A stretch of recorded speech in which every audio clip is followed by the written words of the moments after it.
Welcome, ladies and gentlemen, to the first show match of the January 2019 Learning 5 session. I am your head of production, streamer, caster extraordinaire, Penguin God, joined here by the lovely, the wonderful, the dedicated, the hardworking, and if I'm right, the soon to be father, can opener dude. Yes, all of those things, monk ass. And in any case, I am happy to be here and happy to be casting alongside the OG himself. And we're gonna watch some League of Legends. I think Yeah, I this would is I would what we're hope gonna be so. doing. Um, Yeah, so this is the staff show match, and therefore we have a few extra cool picks going out. We see some bans being tossed aside here, but on the blue side is some staff members, and on the red side are some staff members. When we get into the game, we'll introduce them. But the picks are coming in pretty fast because that's a spoiler for you guys. We do draft beforehand in pro draft so that everyone is on the same playing field, and we have some picks coming in already. So we have Nasus and Renekton in the top lane, and Deb Guy hitting up the Silas in the jungle against a Camille. Now, what do you think about that? How much Silas have you seen lately? Um, Silas Jungle in particular, I have seen a little bit. I haven't gotten a chance to really see him in too much action. Seems like a lot of high elo players are a bit hesitant with him, especially in the jungle, simply because he is a mage, so he does suffer from some mana issues if not passed correctly.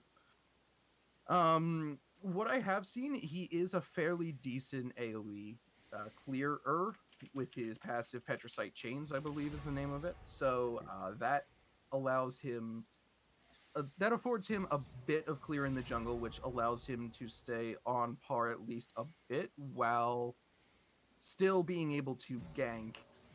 Though the jungle changes, obviously we haven't seen him before the jungle changes came in because he came out the patch the jungle changes came in, but I imagine he would have actually been even better had he been able to be played before the jungle changes came in the most recent patch.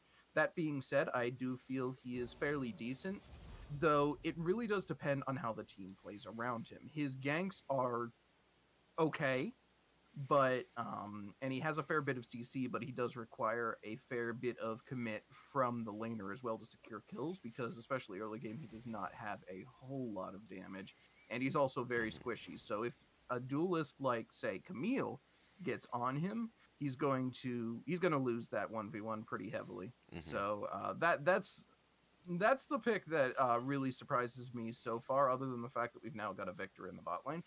Um, Yeah, so the one thing that I've noticed about Silas, especially, is that I've tried him out top lane and jungle, and it seems like he survives better in the jungle. There's a lot of bad matchups in top lane, but yeah. the thing with his ganking power is it's a lot dependent on how much the opposing or your ally top laner can push the enemy top laner away from the minions, because his main form of CC is that E, that second ability where he pulls himself to them and knocks them up and does all that good stuff.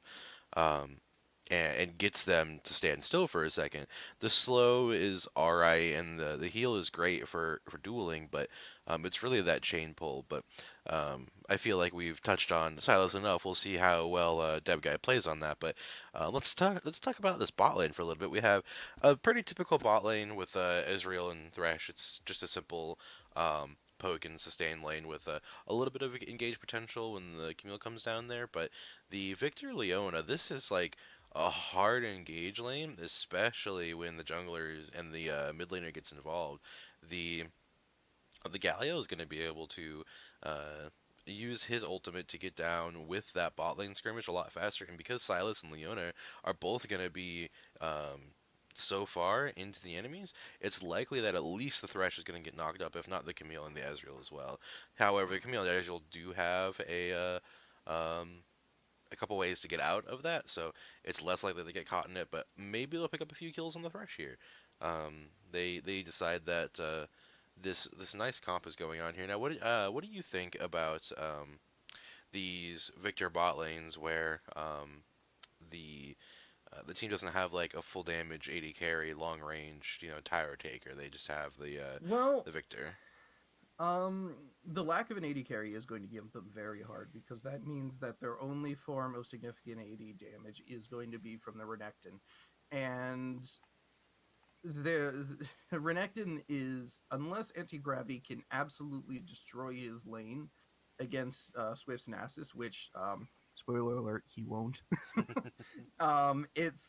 It's gonna be very very hard for them to spec damage late game because red team can simply just build armor, and or excuse me, blue team can simply just build armor, magic resist. I cannot speak today, but blue team can simply build magic resist and do fairly okay. As far as the laning phase goes, though, I'm liking the engage potential of Victor Leona, but Thresh is kind of tanky. He does get magic resist from his souls, and Ezreal can get out fairly quickly. So that's going to make things a little difficult in Gauge 2v2.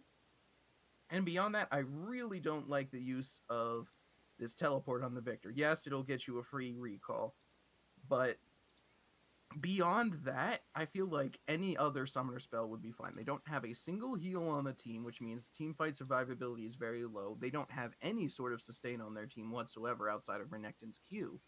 So their team fight sustain is going to be somewhat lacking. Hmm. Cleanse would be very very good for Victor in this matchup, considering every single person he's going to be going up against has some form of very oppressive CC. The only one without hard CC on the opposing team is Ezreal and Nasus has a slow that might as well be a hard CC. Yeah, So it's got that I 99% on max rank, so it's basically a stun. But um, with that, we'll have to see how they play it. We're gonna head on over to a quick delay, or not a quick delay, but a quick break while we load in for a second and enjoy some tunes, and we'll see you in just a moment.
And welcome, ladies and gentlemen, to the start of the show match.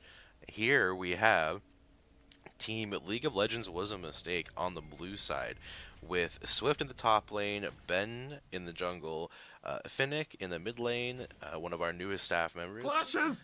Zeta in the bot lane, and Larock supporting him. I think I'm a little bit behind you there, Can. So Yeah, yeah. Press that plus button, dude. yeah, I'm sure gonna do that. Gonna see a little bit of sped up here. So Finnick and Larock are two of our more recent production members, so welcome to them. I tried to get them into this show match. But then now Can's gonna introduce Team 2. All right, on the other side, on the blue team, I have no idea what their team name is because it doesn't say it on the attachment Penguin sent me. It is Demos' Vengeance. Demos is vengeance. Like that. Up in the top lane, we do have Anti-Gravity, aka Hypocritical Dolphin. In the jungle, we have the one, the only Deb Guy. In the mid lane, we have CSG Tank, aka Michael. In the bot lane, we have Lake, aka Godlift. And for the support, we have a substitution. It's actually our only Wee Zhao, aka Duburito, and it looks like Michael doesn't want to play. Yeah, it looks like someone has decided that they don't want to exist today. So we have here a little bit of pause, and it's the meme that it wouldn't be a Learning 5 series without a pause. Yeah. Now, also keep in mind this is a best of three. Most show matches are going to be a best of three. Um, so we have a nice little jungle start here. Camille grabbing the right buff, but so does the Silas. And we'll have to see how this goes. So, according to my calculations, I do think that the Silas is going to have a slower clear than the Camille, especially early on when he doesn't have as many abilities ready to go. But as soon as he gets to maybe level 4 or 5, he might actually be able to keep up. But at that point, the Oh, Camille will probably have. Oh no, they're going to brawl. Silas finding the Camille, the spinny boy, trying to get the kill onto the Camille, but the this is not sharp going to work out leg well for him. blades grabbing the kill. Deb guy not being able to duel Jarsa in that scuttle area, losing his life to the Camille.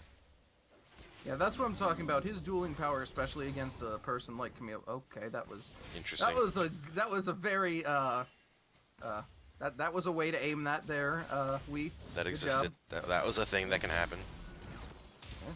In any case, but yeah, Silas's dueling potential is somewhat unreliable. Underwhelming. It's underwhelming at most. Underwhelming, unreliable, unusable, whatever. It's one of those things in the early game because he is slightly lesser range, and also because he is a burst mage. It does make But it oh, harder. the nice knock up on that with the taunt coming out as well. CSG Tank getting out of that. That was a nice gank coming out from Jarso, but it was really well played by CSG Tank there to try and get it out. But ooh, the knock up, the slow, the dueling power is going to be a little bit more effective when Jarso's at 100 HP. Can Deb Guy get the kill? The red buff slow onto Deb Guy. He's going to try and get the chains, but the flash out. The hook misses, and everything not going very well for them. That's unfortunate. Whew, flash for flash though.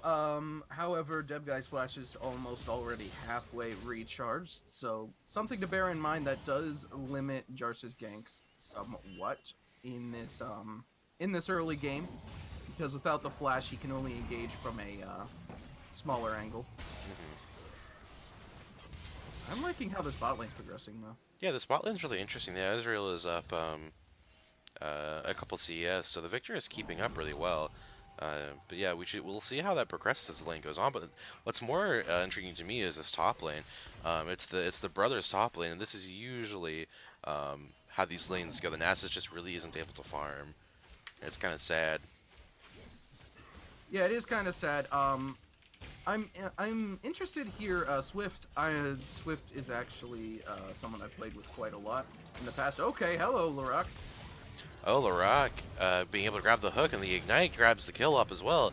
The shield gonna hit Zeta with Duperito getting attacked, but the supportal and AD carry combat not quite gonna get it. The flash from Larock, ooh, the hook grabs it up. The attacks from Zeta, ooh, the flash for the style points there does grab the kill, takes a tower shot for it, but two kills going over to the side of Larock. The support 2-0. You know, he should just build a BS sword at this point. Uh-oh. Oh, a Can Deb Deb guy guy. survive this? Oh, the heal coming out, trying to get the bait on the Deb guy. One auto attack is what's going to do it for him. The Q not quite hitting. I forget what the name is for that, but ooh, the pull onto Victor, another kill. That is absolutely an NA teleport. But we have a quick disconnect, reconnect, pause going out. Um, Luckily, it didn't really affect the bot lane very much, just because um, CG Tank is still level 5, and Didn't have TP. didn't Yeah. have TP, didn't have ult, so wasn't able to come help out bot lane, so it didn't really affect the bot lane skirmish at all. But yeah, we see here that Zed out between games, but we'll have to see. We do have a couple of a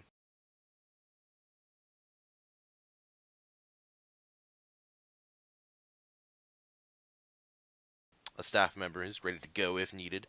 Luckily, our NA staff pool is our larger end. We just barely had enough people for the EU show match, and that was with I'm the one lagged out now.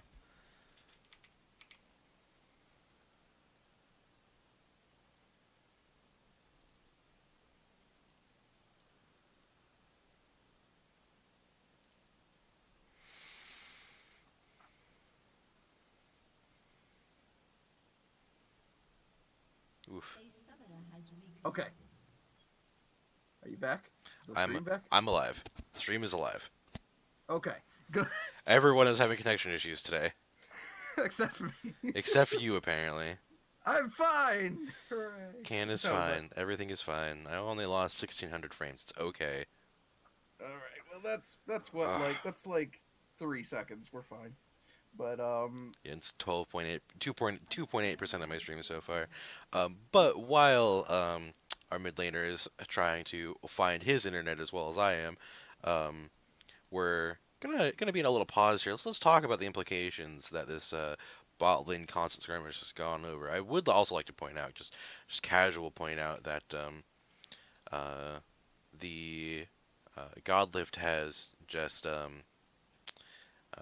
used his teleport and immediately died, and that's what we call an NA teleport right there.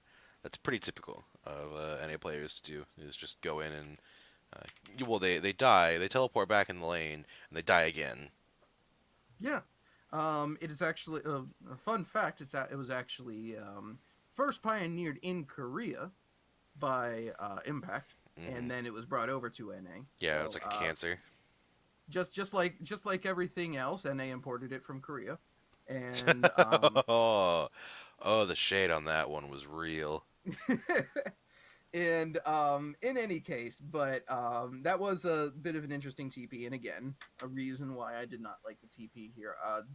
One thing I wanted to talk about is Ezreal's W changes that came through when he had his Hmm. visual update. It has really increased his DP, his Oh yeah, DP, not his DPS, his burst damage. yeah. His DPS is still great, but his burst damage has been increased very much by his W changes, almost to the point where you have a reason to max your W second if you really want to. If you're ahead in lane, the way, well, I wouldn't say Zeta's necessarily ahead in game in lane. Larock is ahead in lane, but Hmm. um, if you're absolutely smashing your lane the way Double Lift smashed Piglet today, Oof. then or will be in about an hour. I'm sorry, they haven't actually played yet. See, it's so much of a smash that I thought it already happened. Yeah. But no, if you're absolutely smashing your lane, then being able to max that W second, getting even just one extra point into it, will mean a significant more amount of damage. And because the bot lane of Godlift and Wei Xiao has no escape, no real peel per se. I mean, obviously Wei Xiao can use all of the CC and stuff to try and get Godlift out of here, but it's not going to make a whole lot of difference when you have Zeta and Lorak coming in on you with the amount of damage that they can put down now. Hmm. So another reason why the Victor was not a good pick for this bot lane, and another reason why it would have been better with basically any other summoner spell other than teleport. Cleanse would have gotten rid of the Thresh Hook. I believe it may also get rid of the Ezreal W, but I'm not certain on that. It also cleanses the slow from both Thresh's E and Thresh's ultimate. Ghost, of course, would allow him to dodge skill shots more, so if used in a protracted team fight, very useful. Barrier, fairly decent because Lorak does have the ignite, so that would be useful for dodging. If you use it early, you can dodge some of the damage that ignite will be putting down, or you can also dodge some of the burst damage that'll be coming down from the W combo from Zeta. And then you could always just run heal and just, heal yourself, which also gives you a speed boost, which is something that Victor lacks. Hmm. So, just like Victor bot lane lacks a win rate. So XD. Well, he I'm has gonna I'm getting good with these segues. Let me tell you. he has a win rate, but it cannot. The answer when you divide it by anything is always zero. So Yeah. um, let's briefly talk here about how this top lane is going to be affecting the rest of the map. So we see that the Nasus isn't really able to farm as well as he could. He's about 5 CS down in 5 minutes. That's actually not too bad considering how far behind he could be. But I feel like when Renekton and Nasus get level 6, they're just gonna pop their ults because, by the way, their ults are the exact same thing, and Well, they used to be the same thing. basically the same Um, thing now. and because Nasus actually gets armor and magic resist when he pops his ult. Renekton does not. They do both deal damage, but he also but Nasus also gets more armor magic resist when he's dealing damage. It's maximum health damage instead of flat damage, and it causes his Q to have a reduced cooldown. So Nasus ultimate is actually just a better version of Dominus. Well, Even though, Dominus yeah, also gives Fury. the Fury that buffs the abilities of Renekton, which is kind of like his whole kit. So basically, the ultimates of each Nasus and Renekton kind of just do make them bigger. They do damage in an AOE, and then buff with the key Buff their parts about the abilities. champion. Yeah, um, which mostly for Nasus is he needs armor and MR, and then he needs more cooldown on his Q, which is really nice. And then Nasus will just or Renekton just wants more damaging abilities and to do all that good stuff. But Um, yeah, the thing that will happen in this top lane, like you said, he's only about it's actually 4 CS down right now, but he's only 50 gold down, which is good because Renekton needs to be stomping this lane. He needs to be stomping this lane now because once they do hit that level 6, they're basically going to be unable to kill each other because they'll be able because their ultimates are fairly equal. It does not change anything in this matchup, and we can see here they're trading almost exactly equal now. When they get into that ultimate form, and because Swift is going to be continuing to stack up this Q, which gives him additional damage, etc., and the lifesteal, which is great. So what really needs to happen here is Hypocritical Dolphin, who I also have played with quite a bit and against quite a bit. He needs to get something going right now, and now he's not even he's a level behind right now. He's not hit level 6, and Swift has. So the longer Swift can hold out on Hypocritical Dolphin getting the level 6, which he just did, that minion waves building up. It's actually an advantage to Swift right now, even though it doesn't really seem like it, just because of how he's controlling how the lane's advancing, even if he's not technically winning, which is yeah. exactly what Nasus wants to do in this matchup.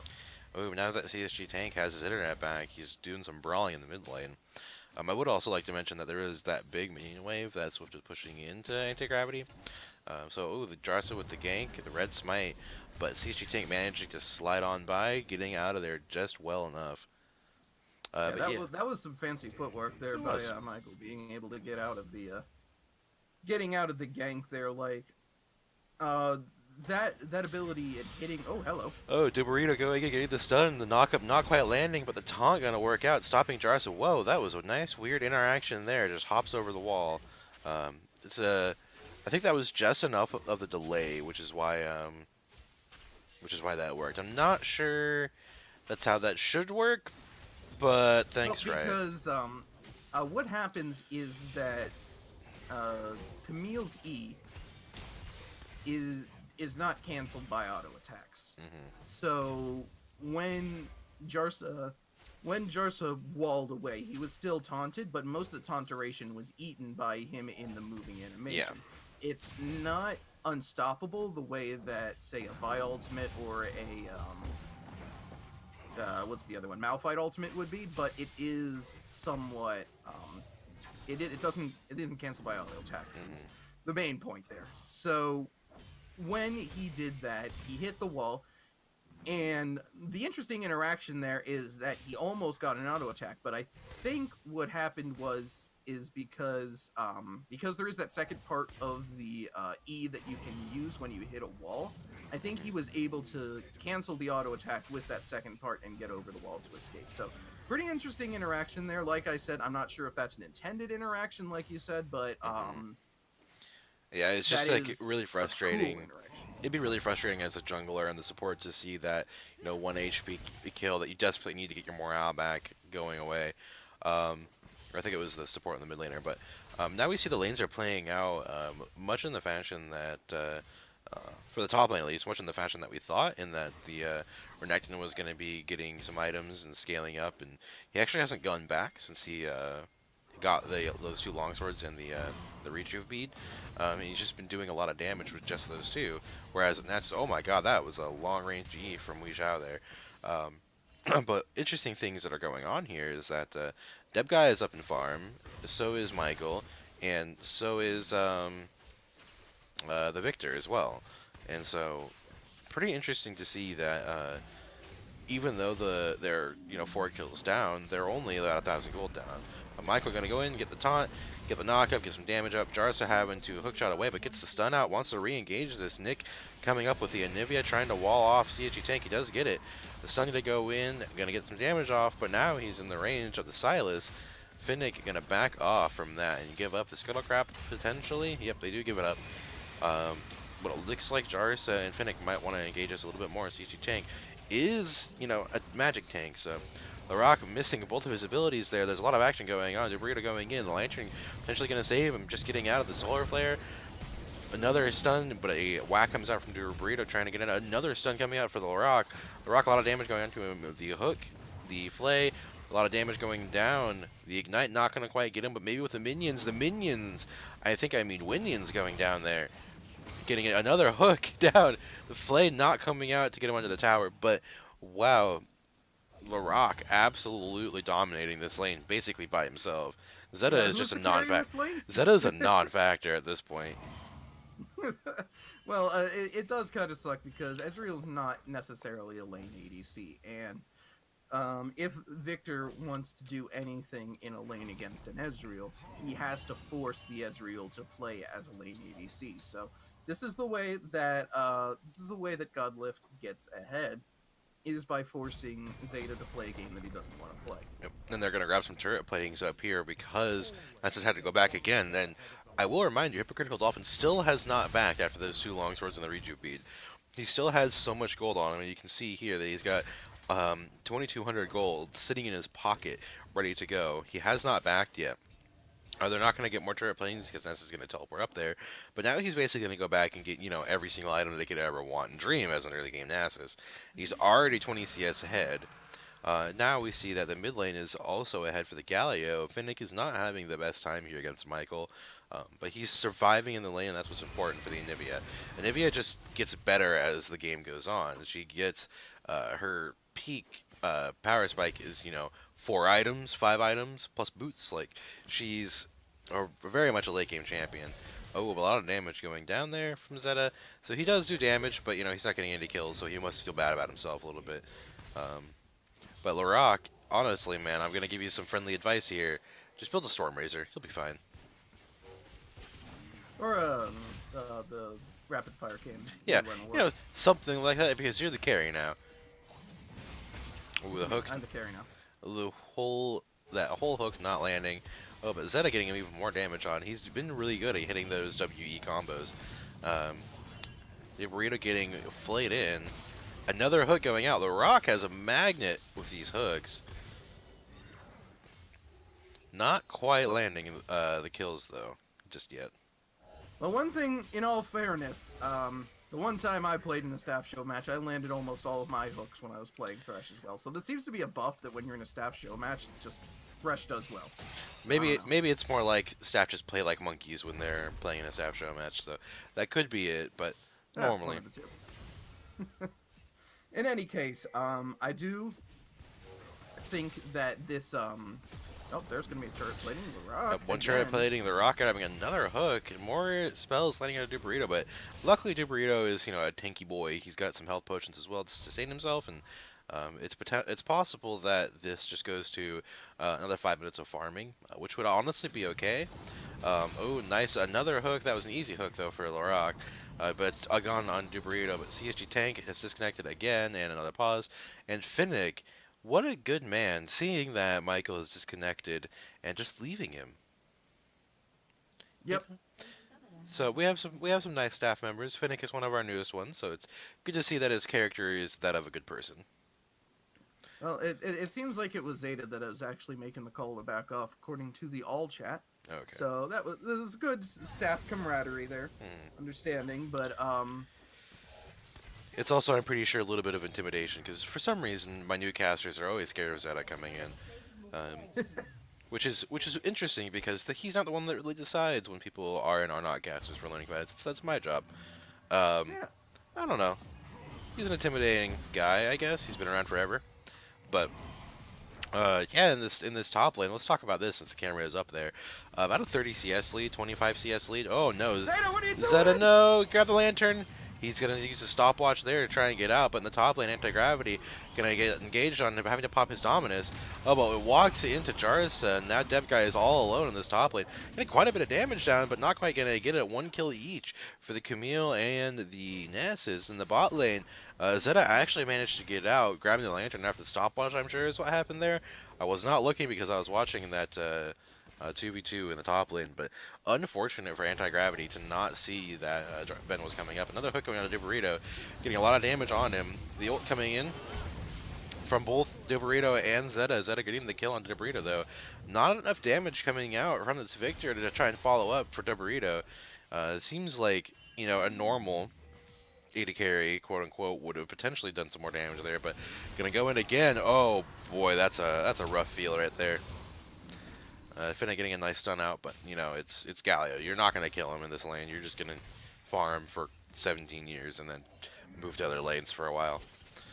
But yeah, that bot lane just felt really bad for everyone involved. Oh, but wow, Nass is getting the turret, and at this point, Nass is just taking over. He might be down in CS, but he's got that frozen fist, so Renekton doesn't do nearly as much damage to him. I don't think Renekton can kill him in this lane anymore. Oh, but Dev Guy getting the knock up and the stun. The taunt going out on Fennec, but a double stun. Deb Guy so low. Jarsa grabs up the kill. Nom nom nom. He gets a little bit more fed. 4-0 is the Camille, but CC Tank gonna go under his tower, and anti-gravity is here, and so is the Burrito. They're gonna try and re-engage. Finnick gonna be the target. Gonna get his egg popped, and he is left for dead by Jarsa. Jarsa not even gonna try and save this egg. It'd be really easy to just pick up the egg and throw it. I don't know why Riot doesn't let you do that, but You can teleport when you're an egg. can you really? Yep. Huh. It's been a thing since Nivea's release is that teleporting while egg. Oh, Oh nice my up god, the front. Rock. The absolute man. Tank, you just gotta give him that kill. That was absolutely impressive by him. It's not La Rock anymore. It's the Rock. Yeah, it's It's the the Rock Rock. of the team. Jesus Christ. I'm telling you, the Rock, you just need to build damage at this point. You're not a support, you're the carry. Zeta, go Yeah. ahead and build the support items, you're donezo.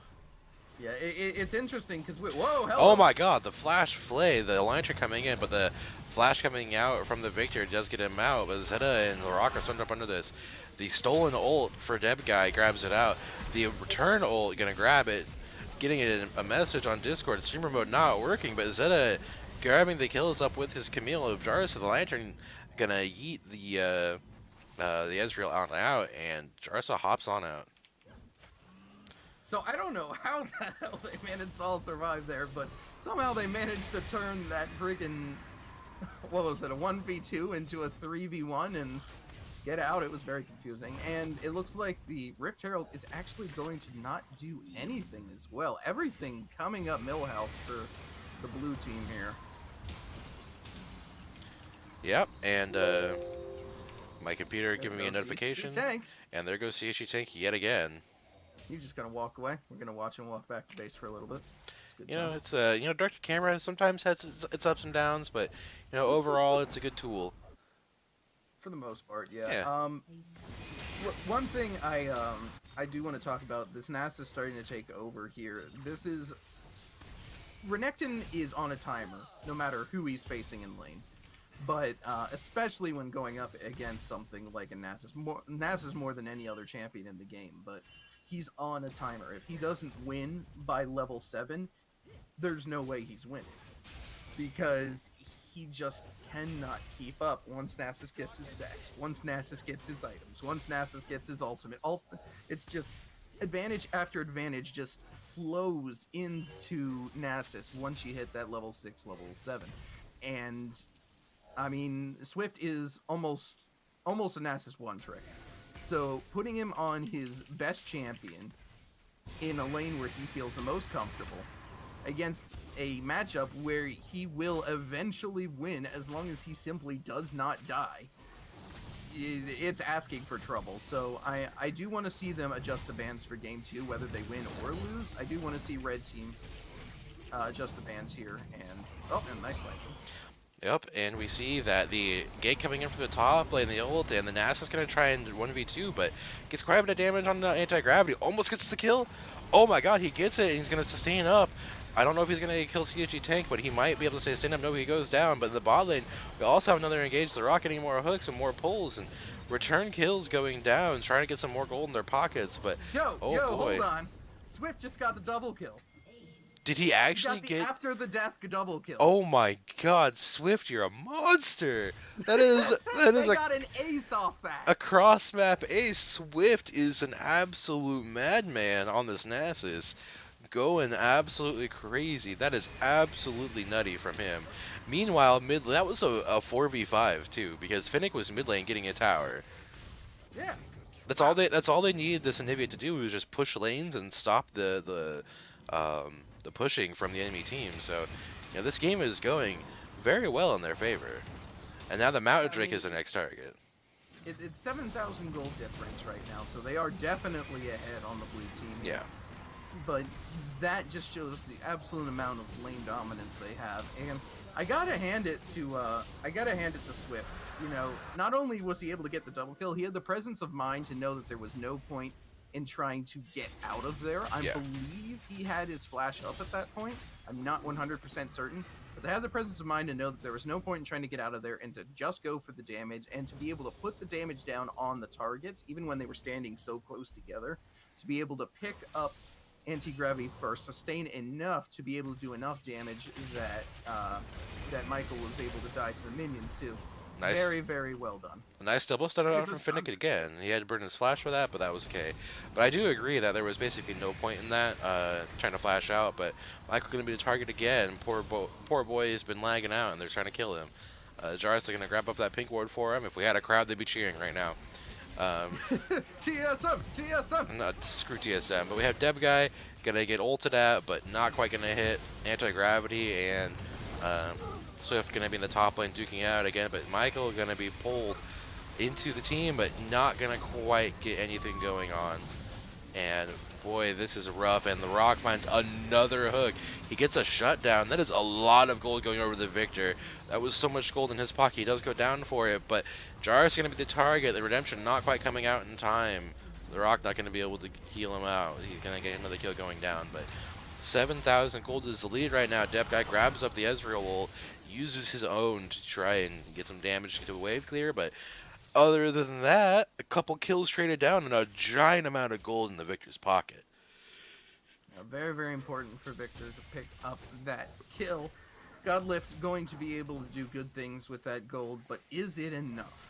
That's the real question here. Can Godlift even come back from this deficit? I mean, probably. Probably. I'm going to give him probably, but it's not going to be just on him at this point. He needs his entire team to step up as well. Unfortunately, they've got a Renekton who is well ahead in farm, behind almost 1,000 gold. Well, not really. Yeah, poor man. 400 gold. He went for the Black Cleaver um, over the Titanic Hydra. Titanic Hydra um, has a lot of advantages over the Black Cleaver. Um, Oh, nice one there, Larock. Another pull, the Rock grabbing up the Debrita, but he is really tanky. Does get a lot of damage on another hook going down. People just can't get away from these hooks. Flashing over the wall, Larock flashing over for style points because he was already dead. Debrito is going to be the focus of Jarth Ben. At this point, Debrito going to look at him, try and whack him a little bit, but Ben canceling some autos and grabs up the kill. Debrito trying to enjoy himself during this game, but Silas going to be the target, trying to get some chains down, but not quite going to happen. Um, so at this point, I think we need to understand that um, the main way that Demos' Revenge actually wins this game is by finding a pick onto one member of LMM. And that really matters because they have to separate out this team. They have to get one person alone while The Rock is not there. The Rock can just save anyone who's there, and you've seen him just do really well, 5-1 and 10 on this thing. But Dev guy going in, he has a threshold in his pocket. He's not going to have enough time to use it. Ezreal going to come in and grab up the Renekton. It's a 4v5, and the LMM looking like they're going to come out on top, but Duberito going to try and get some damage out with the Ignite and the Threshold coming in, but Nasus is on the way. Jarsa Ben going down, but no, it's in fact an even fight. Except Zeta is going to go in and try to get another kill, and he manages to get a double kill for the Zeta, and Nasus is here ready to go, and they're going to grab up this inhibitor. But Duberito is going to get run down. Oh, the Lantern Cheese there does get the inhibitor, and they might push for more. They might push for the end. It is going to be 2 versus 1 for about 10 seconds, and with an ulting Nasus, these towers go down in 3 hits. They sure do. It's gonna look pretty close. League of Legends was a mistake. Looking like they're gonna take the win, but not quite getting it. Having to lantern out because the entire team was up. They might have been able to fight it with an Nasus, but they decided not to. I decided to play it safe. Don't want to throw the game when you're this far ahead. So, yeah, I feel like that was a good choice there. Also, really love that Nasus skin. Not quite as good as Infernal Nasus, but still fairly good. Yeah, no, well, nothing can really beat the boombox spam. Because you can spam it to the point where you just Yeah. slide across the ground and it's really funny looking. Yeah. Yeah, Yeah, that's the best way. I have played with someone who had their dance also bound to their right click, so whenever they moved, they just also Oh, move their boombox. So that was just the entire way they did things. It was hilarious. Oh, but the Victor gonna get engaged on again. A lot of damage going on to him, but gets a return kill. Zeta going down for it. Finnick is really in danger here of dying. Double kill 1v2 for the Victor. He is so far in this now that he's really a strong contender here, but Swift going to try and get a kill. Anti-Gravity grabs the kill up for himself. Don't know what nice that ult one, was Wee for. Shao. Good job, Weejai, you did it. But the reason that Dev Guy lived there was because he stole the Nasus ult and was able to Yeah. use it. That's one thing that I've learned is really unique about Silas is that he can provide such good outplay potential with stealing the opponent's ult when they don't expect it. I've had it happen one time where I was playing Silas, and we don't like to use personal anecdotes because we're trying to be professional casters, but it's my only way to talk about my Silas experience because, dear God, I haven't seen a lot of it played. Um, so there was one time that I had seen a Silas in a 1v2, and he ended up outplaying with playing against a Renekton with the Renekton ult, and outplayed under the tower, and just did really well. But that was a similar situation to what Deb Guy did there, and it's all about using your resources and your opponent's resources. And it's Yeah, That's what makes Silas kind of a difficult champion. His kit is fairly straightforward, but his ultimate means you need to have at least a cursory understanding Of all the of champions. basically every champion's ult Hmm. to be able to understand what to do with it. Like, Oh boy, the hook gonna go in. Deb guy not really wanting that. Larok gonna grab the hook onto Wei Zhao. Not gonna grab much out of that. But oh boy, the Victor does quite a bit of damage. Doesn't get hit by the pole. He's really fast too. He's a speedy boy. Wei Zhao not gonna try and go in, but Deb guy gets absolutely wrecked by the Nivea. Hook gonna go in on Larok. A four-man stun. oh, Oh my god, that is an absolute turn of the fight there. Anti-gravity does get a kill, but it's traded 2 for 2. So much death and destruction. The Nasus gonna be here. Imagine that when a Nasus isn't just split pushing, they can actually win the game. And that's gonna be it. That is an ace, and that's gonna be the game. yeah, the only one that's going to be up is going to be Deb Guy in 10 seconds. I mean, he can certainly try, but there's 2 supers in addition to Zeta and Swift. He's not And going to be able to there's no defend. towers here. Dubrito has left the game. He sees it's over. Deb guy's gonna try his darndest to do Bam. it, and he doesn't even die. That is a kill. Not gonna go over to LMM, but that is the game win going toward them, and that is game one going to League of Legends. It was a mistake. Yeah, that was good. That was good stuff. That was what we call the good stuff. Now we're gonna um, send it over to like a few minutes of a break. But before that, um, we're gonna potentially sub out Wei Zhao for Oscar since Wei Zhao has some things to do as far as I remember. Um, and we've got the second game coming up. This is a best of 3 series, so Demos' Vengeance could kind of revitalize themselves with Oscar. And the idea is that we have um, a couple of great stuff going on, but with that, Demos' Vengeance is gonna have to like revitalize themselves and rethink their Hold strategy on. going into the next game. I think we might have another. I think we might have another Another sub sub here. Yeah, it looks for like North Michael. Club's coming in. Yeah, Quab seems to be subbing in for Michael because Michael's internet is absolutely not okay. Yep. So we'll see whether we'll see whether yeah Oscar is better than using his ult on a bush. So Yeah, we'll see how that goes. most people are going to be better than that. So, Yeah. um, either way, we'll see where Quab and Oscar end up, and hopefully we'll resolve that very quickly here. But we're gonna send it over to about a 3 minute break, maybe 5, depending on how fast this goes. But we'll be back in just a few minutes.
Welcome, ladies and gentlemen, to Game 2 of the NA Star Showmatch. Sorry about the delay. We are getting the draft going and ready to go. So we are here. The pro draft is done. We have some good games going on for you right now. We have Demos' Vengeance on the blue side, and League of Legends was a mistake on the red side. So it's still me, Penguin God, still joined by Can Opener Dude, and we have some interesting picks coming for you. If you check that pro draft link, you'll see the picks, and they're all correct according to the discussions that were had by Zeta. Yeah, I didn't get the pro draft link because I wasn't paying attention. It's in But Twitch chat, but yeah. oh well, you told me not to watch Twitch chat. Come on. Well, you can be in Twitch chat, you just can't be watching it. That's the deal. Okay, that's fair. In any case, I'm excited to see how this goes down. Swift again going to be playing Nasus. No surprises there.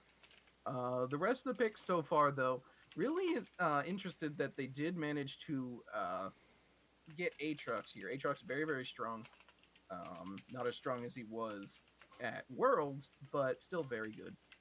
So good pick up there. He was banned last game. Also, both Ezreal and Thresh banned.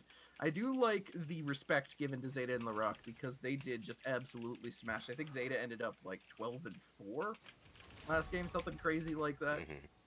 So Did really well.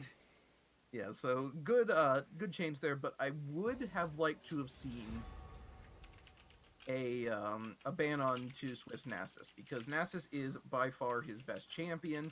It's not only his best champion, but the champion that he feels the most comfortable playing. Putting him on another champion would mean completely throwing off his game plan. So I would have liked to have seen a ban go down onto the Nasus. But they seem to have prioritized this Lucian ban, which too um I'm not too happy about simply because I don't feel that Zeta. What the hell, Zeta? That is the pick that they were thinking about that was wrong, but Zeta confirmed that that is what he meant to pick. Okay. Um, a fairly decent counter to a fairly decent counter to a Victor bot lane, which is being played by someone else this time, apparently. Wait, did they switch around? Are they playing different roles now? Um, I think so because Because North Quab's up in the top now. hmm they did a little bit of a swap just because Quab doesn't play mid. Oh, that's fair.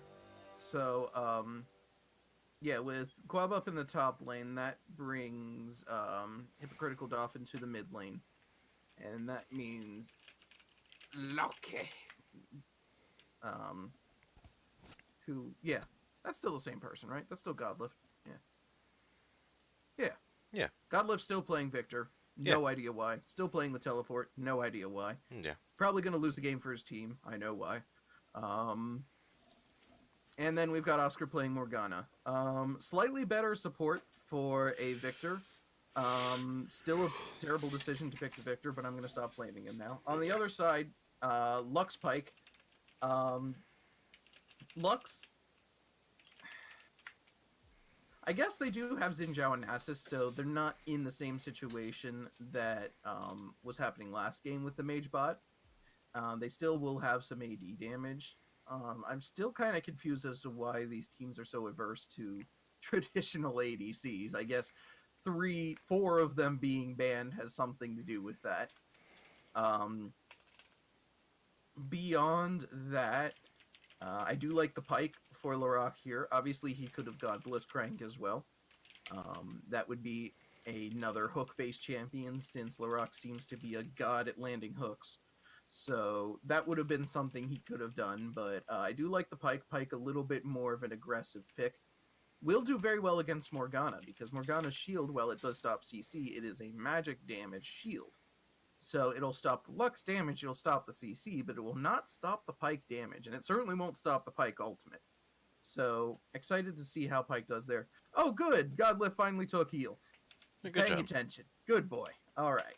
I do like that. There's absolutely no reason to be taking teleport, especially not in this matchup, because they're not going to be able to um, they're not going to be able to force you back as much this game as they were last game.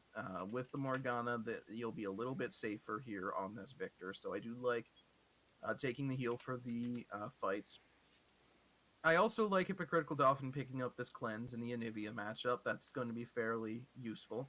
Also, it stops Pike stunts, it stops Lux snares, it stops Nasus slows. So very very good pickup by Hypocritical Dolphin here to deal with those, because that is certainly going to be an issue for him. Vel'Koz is very very immobile, even more so than Victor. His movement speed is very low. So good on him. Pantheon Jungle, I really like this pickup. This will allow Deb Guy to move around the map a lot more than he was able to on Silas. And he did make quite a bit of map movement on Silas. So every time that ultimate is up, I'm expecting Deb Guy to visit one of these lanes with the Grand Skyfall and try and do something. This top lane would be a good way to go, because Aatrox has a much better lane matchup against Nasus. Aatrox, one of the few laners that can actually lane against Nasus and hold his own by virtue of just how his kit advances. So Swift is going to have a much harder time in this lane than he did last game, but it's still the same basic formula. Farm up, try to outlast and not die in this lane, and then you can do stuff late game. But Aatrox, piloted by Quab here, will be able to do that as well. So it's going to definitely be a much harder matchup in the top lane for Swift. But I'm interested to see where Jarsuk goes with Xin Zhao here, because the mid lane obviously going to be a very good opportunity for him, because the cleanse on Vel'Koz isn't going to hurt him too much. The bot lane, very immobile, and the Morgana shield he can get through fairly easily. Even the top lane, he has some ways to get in. So I think that Jarsa is going to be a big linchpin of the League Was a Mistake team here. But with that, we're gonna send it over to a quick little music break for you guys. We're gonna load into game, and we'll be right back.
All right, ladies and gentlemen, here we go. Game number 2 of the NA Staff Show match. We're going to do a nice little intro for these teams since there were some player changes here. We're not going to do red side because they're all the same in the same roles. But with the blue side, we have Quab in the top lane, Deb Guy in the jungle. We have Hypocritical Dolphin using his account Anti-Gravity in the mid lane. We have Godlift using, I don't know how to pronounce that, playing Victor in the bot. Yeah, we'll go with that. And then Oscar playing support. And we see a nice 5-man stack here to contest the 4-man stack coming in bot side. Absolutely cheesy is these teams. Are they going to meet each other here? I don't know. It seems like LMM is going to be going the long way around, so maybe it'll surprise them. But they're hoping to catch up just one person, sitting in these bushes in like their 5-point situation here. But there are 5 people here. Is that Zeta, a? Zeta, no. They're going to Zeta, see no. them. Oh no, the Victor walked out.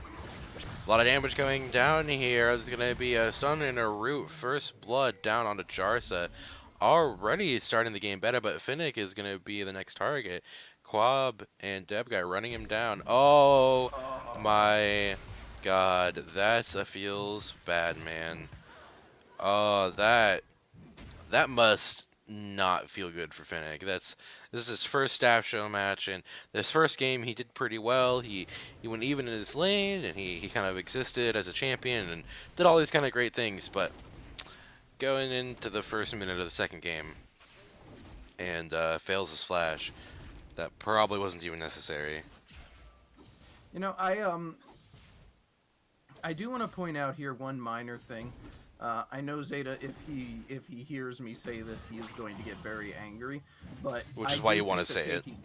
I do think that taking the Q level 1 is Lux here was a mistake. Yes, it is CC. Yes, you will be able to catch someone out. Yada yada yada. Yada. But no, the E gives vision. The E gives damage. The E gives a slow.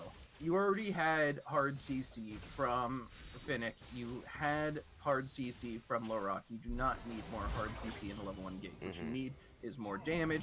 What you need is sight. You need to know where the opponent team is going to be. That Q did nothing.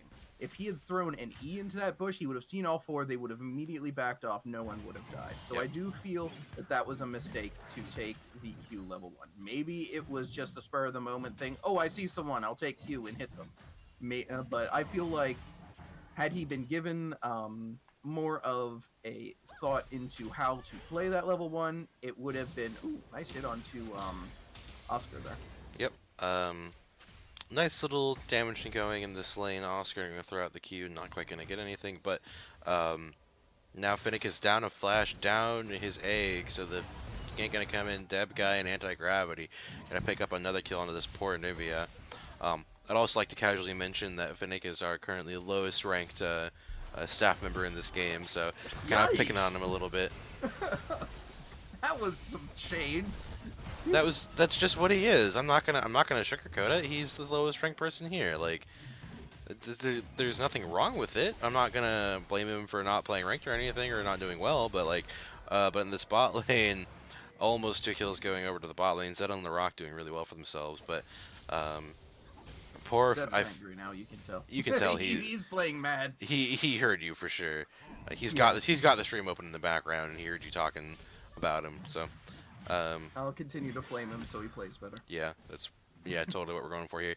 Um, But yeah, we see that Finnick has 9 CS. That was a really cool thing that I just saw, like all of the words coming up all at once. But um, yeah, we see that the bot lane is doing pretty well for Zed on the Rock again. The Rock playing another hook champion, but not quite the same impact that that Thresh had. It's mostly just hook and a stun onto maybe one or two members, but not quite as insane as the Thresh was. He also has to slow down to get the hook. Oh, but the damage gonna come in. The ignite gonna grab it. But the rock gonna go down, and Zeta is the next target. Deb guy is here, gonna grab the bind, but he's going backward. He doesn't have a flash, which is probably why he's just gonna go up the kill. And Oscar actually managed to take it up. Probably should have given it to Deb guy, but playing it safe and getting that kill. Yeah, a very good pathing from Deb Guy here to be able to pass down to this bot lane. Hmm. Because, well, maybe Deb Guy has it open. He heard me say that Zed is playing angry, and we all know if you're playing angry, you're going to be aggressive. You're going to be pushing that lane up no matter what Yep. happens. And as a mage bot lane, you're going to be pushing the lane in any case because it's very, very difficult to freeze as a mage. Your auto attacks deal less damage. You can't really hold the lane in one spot and last hit at not nearly as well as you could as an ADC in any case. So it's going to be a bit of a foregone conclusion that the lane will push here. So I can definitely see why Dev Guy would want to path down here and try and pick up those kills. And it just happened to be a very unfortunate sort of situation. I'm not sure what Quab's going for here. He can definitely dual Swift Strike, but Yeah. that was a bit of a weird situation. It really was, Didn't think but he'd be able to do that much damage though. Quab was doing really good at playing into the fog of war with the bushes there, Yeah. because the minions were originally attacking him, and there was a good amount of minions. But he ducked into the bush to not to like release the aggro on the minions. So, ooh, the hook gonna come in, but not gonna. Oh, You get a I, nice little whapping going there, but not quite doing a whole lot after that. Just an yeah, exchange. it wasn't a good thing, but it was a good poke. It's an established dominance type thing because Oh, think but about it. here it is. A gank gonna, not really a gank, but just damage coming in. Zeta gonna grab the kill onto him. And that was a pull into another pull into a stun, and then just dead. But Nass is gonna get quite a bit of farm under this tower. Larok trying to go for a little bit extra. But Jarosa is here, just gonna get a quick 3-point strike. And Oscar has to be pushed out of this lane. Nass is getting quite a bit of farm already. I do want to point out here that Jarsa has picked up what is essentially the most important part of. Oh, nice buffer there by Laura. Yep, very good here. Anti-gravity has come down, but Jarsa having to flash out. The double bind coming out very nice to stop them from chasing there. And we see that Demos of Vengeance is coming back with a vengeance in this game. They are now even in gold, but they are up 2 kills. And since you can't see the gold in game, it often feels like when you're down 2 kills, you're down about that much gold. But really, the farm is what's doing it. Zeta is out farming so hard, but Swift not going to try and fight here. He just wants to get some farm because he knows at this point he doesn't have the stacks to compete with the damage coming from the Aatrox. But the pull coming out, this poor Victor get taken out again with the electrocute. Larok, you know, we talked about Larok saying, hey, on Thresh you just gotta build a Storm Razor when you get that many kills, but he's playing Pyke. He can just build damage and be fine. Oh, but And Dev he Guy will. coming in. Gonna get some damage return. Zeta is taking to less about a third HP. Less than half is what I was trying to say there, but you know, brain doesn't always work. Yeah. Finnick just walking back into lane. Finnick is down 30 CS in this lane, about 35. And so maybe we'll see him return some plays in the mid game, but Co-op gonna get some damage onto him. Oscar, oh, okay. You know, there was a Morgana there about 3 seconds ago, and then suddenly there Indeed. wasn't. Now, one thing I do want to point out. Now, Swift is gonna beat my ass for saying this, but I gotta point it out. I don't agree with maxing Q in this matchup. And I'm sure everyone in chat is now spamming the question mark thing because what the hell? What would you max as Nasus? No. In this matchup, I feel like with Quab constantly trying to engage, constantly trying to deal damage, there is an argument to be made for maxing E. Because Ooh, Finnick you having to need flash. yeah, Finnick needing to flash there. It's oh, this is very Geometry. difficult. Finnick just needs to get out of here. Geometry is hard. Yes. Jarsa here in the top lane, they're going to try and kill North Quab. Quab is 2 levels up, though. I'm not sure if Jarsa can contest this at all. Jarsa is going to go down 1v1 to Quab, and Swift was not able to move. And now he's going to be targeted Deb Guy in Quab. Ooh, getting minion blocked there. He is stuck. The shutdown I thought was going to be that, but Quab going to take down... Quab? That's what you get when you try and BM. Quab Remember, just... kids, don't BM. Quab trying to get a little bit of BM there, but his ult actually wore off at the worst time. So the kill goes over to Swift. That's very Quab. important. That's very important here, and I It do want is. to point out that was an absolute travesty there overall because, like I said in Champion Select, Swift's game plan for this lane is do not die. Because as long as he does not die, he'll be alright. It allows his farm efficiency to continue, and then he's basically set. Oh my god, Finnick, Deb Guy getting real low yeah, here. Finnick could yeah, possibly kill him with a second E, but decides that he's going to play it safe, and Deb that's Guy probably for the best because he doesn't have flash right now. he doesn't have flash. He'd have to go under tower for it, and he probably would have died because Deb Guy would have gotten the sun back up. So, but yeah, we see that Swift gets a trade kill, and that means that he's not going to be, you know, extremely far behind in this lane. He's just going to be... That Q is doing a good bit of damage right now, but he also has his ult, so he might be able to contest something like this. They are going to go for this trade. Quab is taking a lot of damage. Swift wins this. Quab Swift has taken wins a lot this of if he wants damage. to fight it. He doesn't have his ult up. To be fair, neither of them do, but Swift has it up in about 3 seconds. Excuse me, 3 seconds here. Oh my god, that's a lot of He damage. does fight this. He wanted to make sure that the Pantheon was not there. The But heal then coming out, immediately the Swift Strike Pantheon gonna is there. go in. Pantheon is there. Unfortunately, Deb Guy is grabbing the kill up, and that damage prevented is going to stop the healing as well. Oh, LaRock grabbing up a kill and gets. Oh my god, the second Oh E. The no! heal coming in to save him, but is just barely going to live with a sliver of HP. You know what's awesome about that? Hmm. He survived because Zeta took Airy instead of Arcane Comet, which is optimal here. You do want to take Airy And on also Lux had because heal. you want the guaranteed. Yeah, he also had heal, but It's going to be because so he many took turret Airy platings. and he healed and got the and that gave him the Airy shield. The heal itself would not have actually saved him, Hmm. but the Airy shield is what actually stopped the turret from killing him. So I feel that was pretty awesome. This game But did start out really well for Demos' Vengeance, but it's turning back into LMM's favor. Especially because this one turret is getting really low and it's all turret platings at this point. And it's still 2 minutes out from the turret platings falling. This turret has so much resistance, but it's going to go down. Wow. I blinked and the Victor was dead. And that is a yeah, full turret plating's worth of gold going over to LMM, and that's going to put them in a solid 3,000 gold lead at 12 minutes. That is absolutely nutty. That is so much gold. Now it's about 2,000 because anti-gravity managed to pull out some damage from, or some gold from the mid lane. But in the bot lane, we'll see that Zed and the Rock have a big bounties on their head right now, and we'll see how that plays out because, as we've seen, bounties are a good way for a really far behind team to potentially get back in the game. That almost happened last game. They were a little bit too far behind. Anti-Gravity going to dodge out the abilities from Zeta, but LaRock, like B here, does not fully charge the Q, so doesn't quite get it. Stun Knight not landing as well. Finnick is not there, but wow. Deb guy is living with a sliver of HP. Swift going to be he's getting some damage put onto him there, but Swift is going to try and re-engage onto Quab, but he's just too slow. He's only got the tier 1 boots to the tier 2 of Quab.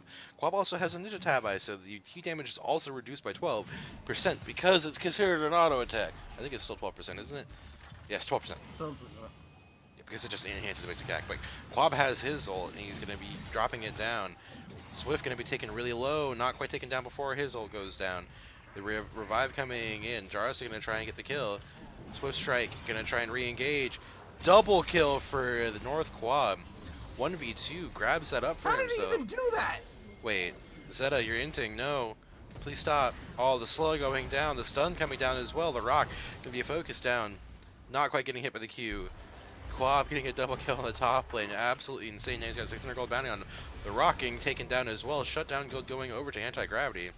The Rock still has a 700 gold. Nope, never mind. Now it goes away. I don't know why it took so long to go down.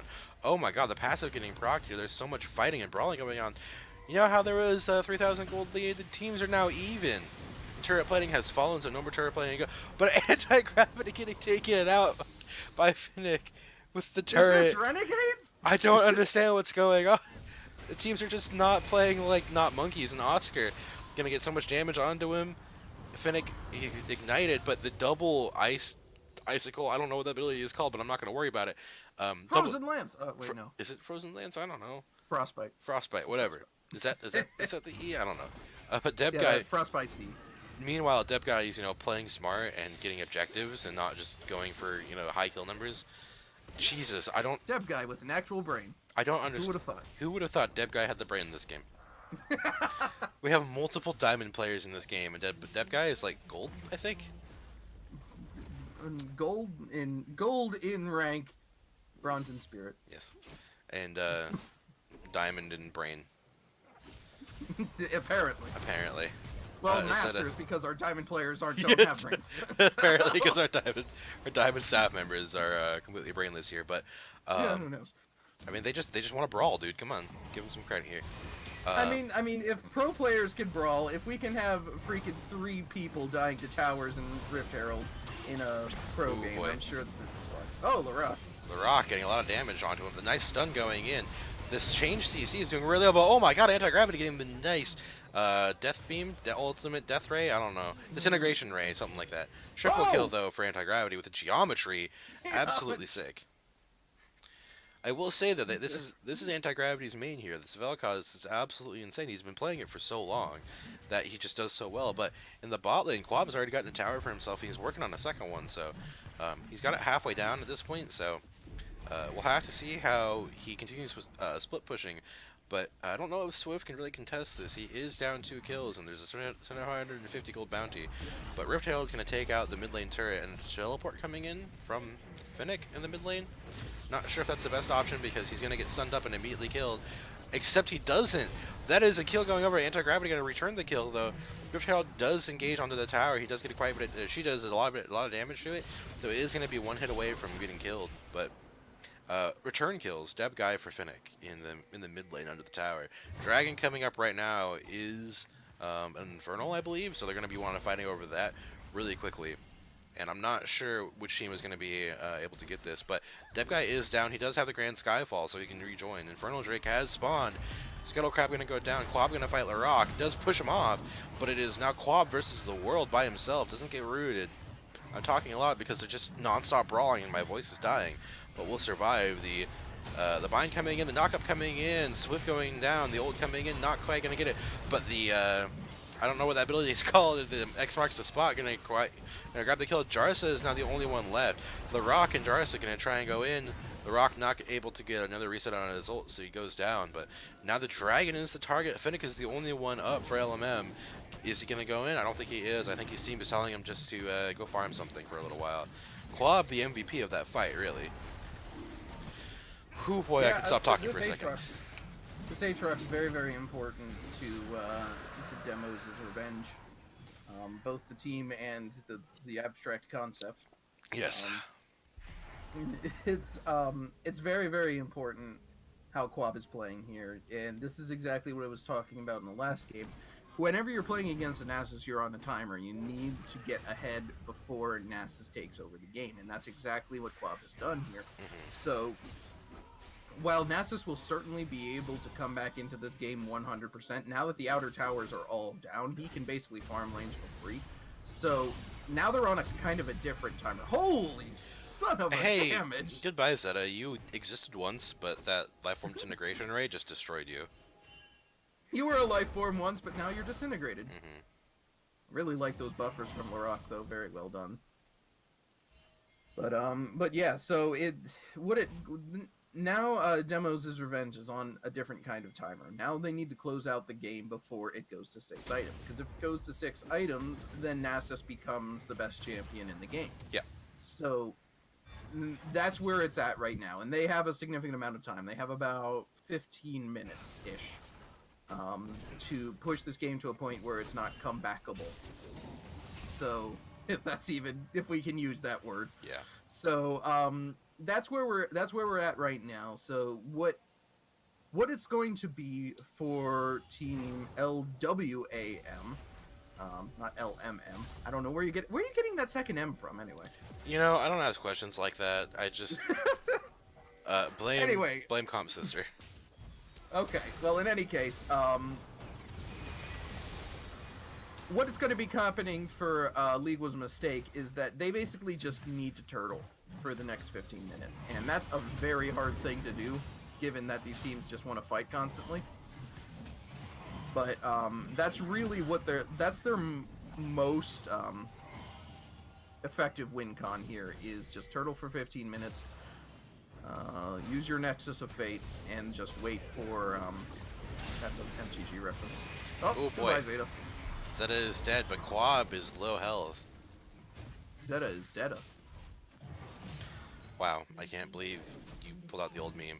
Deb guy gonna go in on Jarsa Ben though. So much damage. Ben gonna go under tower. The Deb guy taking an extra tower shot just for funsies, I guess.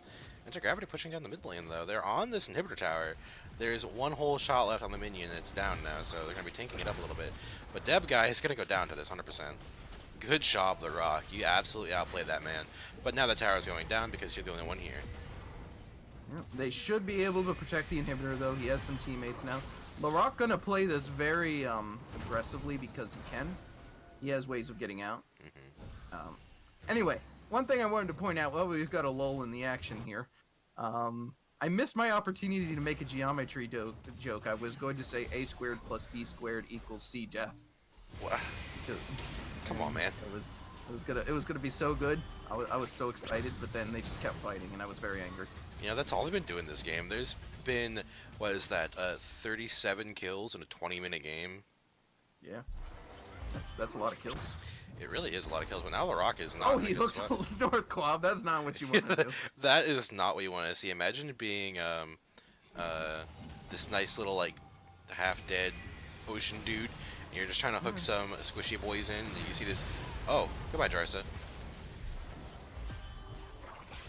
Anyway, you see this really big demon man coming at you instead. You're like, oh hey, that's not what I want.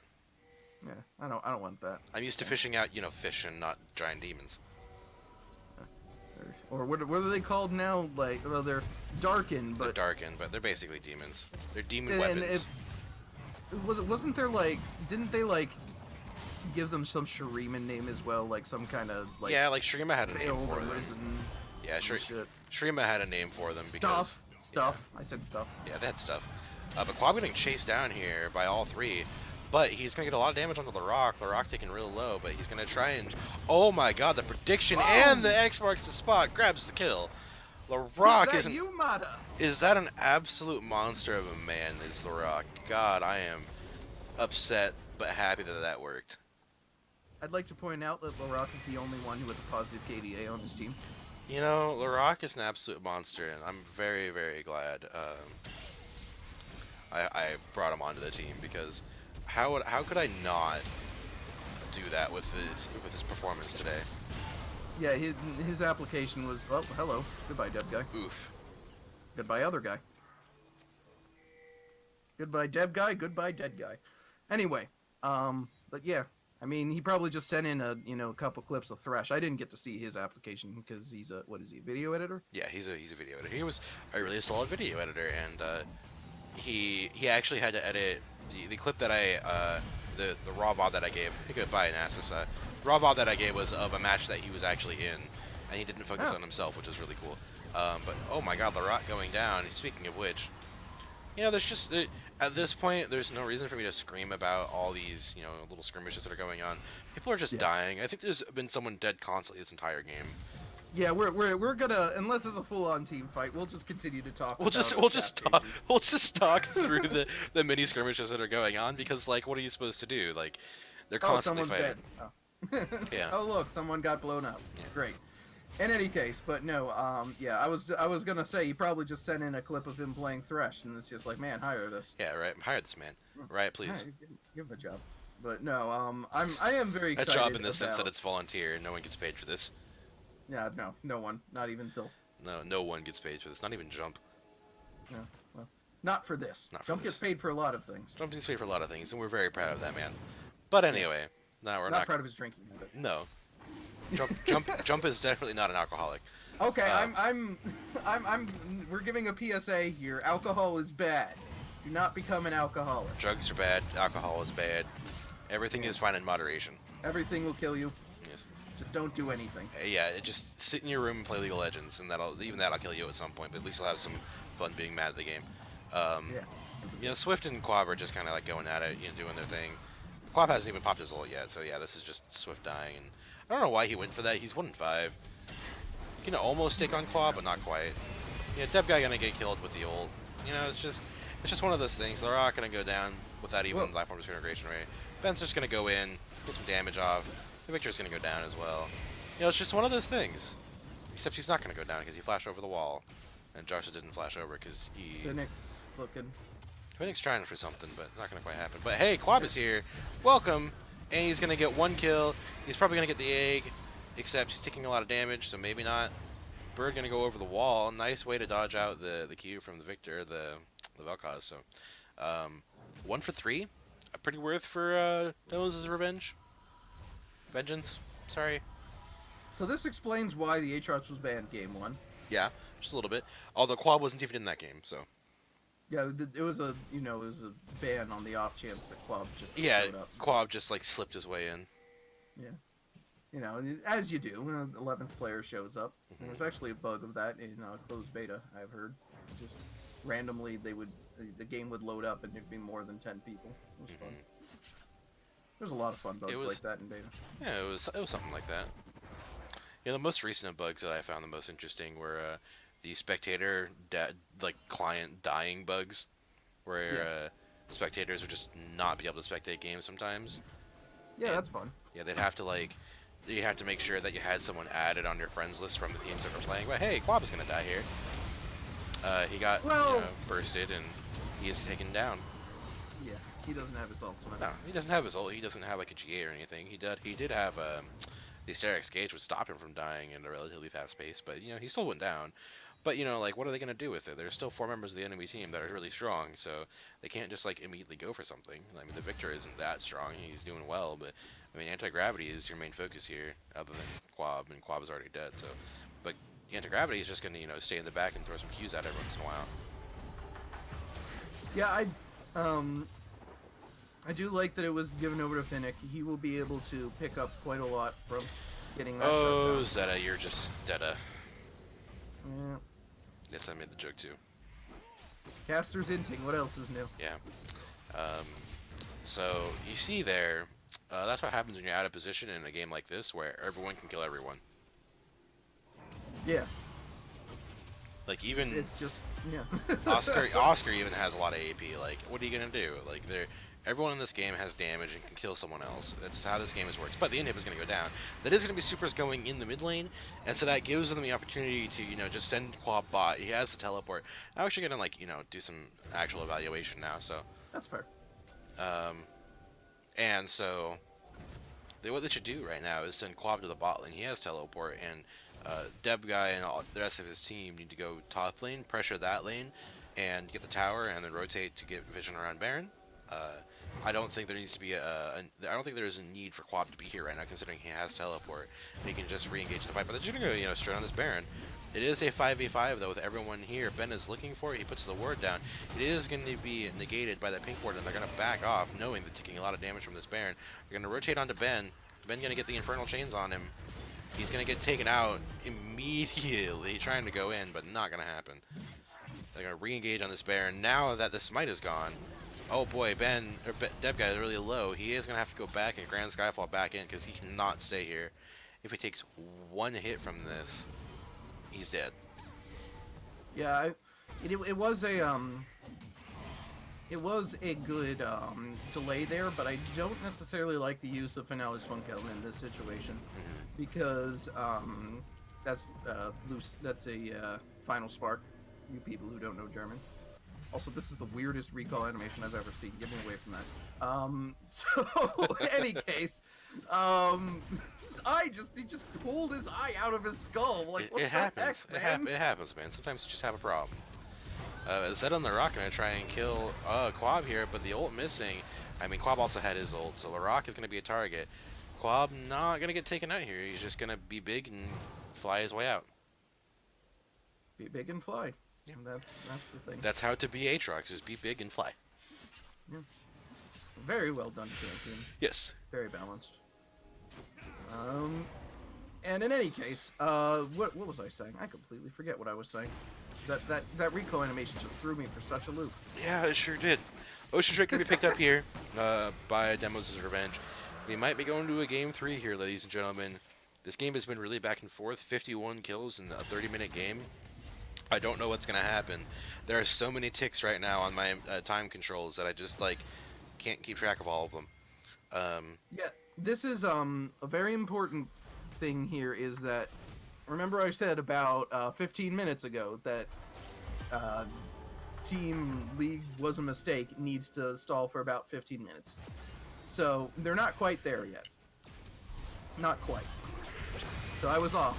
Jarsa, what are you doing? But Jarsa is going to go in. He doesn't quite die yet, but he's almost going to go down. He's got the ult to save him for a minute. But now he's going to go down between the two ults, and Swiftrite going to try and re-engage, but he's just going to get taken out immediately. He doesn't have, a no-death passive or an ult or something like that to keep him alive for so long, but Jarza and Swift on the same page as far as inting. Yeah. I mean, that was a nice use of Xin Zhao Ultimate to stay alive for an extended period of time, but it didn't really save Oh, him. the flash coming Yeah. in the rock. I'm not going to be able to save Zeta there, but Quab is going to be right there. Quab has a GA now, so, if he dies, he just doesn't. And then if he dies again, he just doesn't. And then if he dies again, he dies. So basically what you're saying is if he dies, he doesn't. Yes. But, what just happened there was Finnick was trying to clear the minions bot lane because they were on the inhib. But there were just so many of them that they just took the inhibitor. That's the thing. And blue team is slaying the Baron Nashor. And this is the breaking point where Demos' Revenge has two inhibitors down. The mid lane's going to come up relatively soon, but they have Baron buff, so they can pressure 2 to 3 lanes at once with this Baron. And the wave clear coming out against Baron is not very good at all. The Zeta and Finnick aren't going to be able to clear the waves nearly as well as. They could if there's traditional AD carry on their side. Like, you play the Tristana, you play the Caitlyn or something, like, that would be way better than just having a Lux and an Anivia. Anivia I can understand just because it's pretty solid all around and it's in mid lane, but man, it would have been nice to see a traditional AD carry instead of Lux. Yeah, I mean, again, there were 4 of them banned out, but Caitlyn was available there. Don't know how Zeta feels about Caitlyn right now. Probably say something like, "Red ADCs are bad," and I'd be like, I don't know how Zeta feels about anything anymore. He'd say something like that, and I'd say like, "Well, your Lux is bad, so." XD. This is why I love the staff show match. Yeah, so just bring out all the shade. So how this session is going to go as far as show matches? We have staff show matches this weekend. Next weekend we have coach show matches, which I'll be posting times for that here after this show match, and for you coaches out there. And then after that we have student show matches. And it goes from really memey to really serious with student show matches, but Ben going down here. We talked about this, we're just going to talk through these things. So the coach show match is like relatively serious, but still like kind of memey. And then the student show matches get kind of serious because we're trying to like, as far as the caster's behavior is anyway. But for the staff show match, we won't flame them. Yeah, we won't flame them. Don't worry.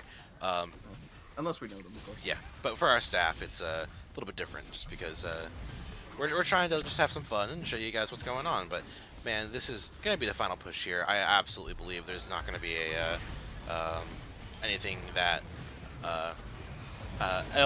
LWM can do here, because there's super minions in the base. Larok is gonna go down. There's Baroned up super minions all over the place, and that's gonna be it. The game's gonna be going over to DZV, and we're gonna go to a game 3, ladies and gentlemen. Are you guys excited? Can I get an easy clap in chat for DZV taking that game back? Just one singular clap from people in the chat. If I see more than one clap, I'm banning you. And that's gonna be it for that game. But we're gonna, see a third game, and that's what's most exciting here. That we get a third game here, and I am real excited for this because this is a more even game than it was before, and maybe the third game is going to be as much of a bloodbath as the second game, or as much as a relaxing game as the first game. League of Legends was a mistake. Okay, someone posted a meme in the admin room with LMM. League of Legends was a mistake. Yeah, our graphic designer may have made a mistake, and now she's lashing out at me about it. But it's okay. I'll deal with that as it goes along. It's more funny than anything. But we're going to send it over to a break and some music while we get the third game ready to go for you guys. We'll be back in just a few minutes.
One look, but you play me like a game. I can see it took one look and now you stare at me the same.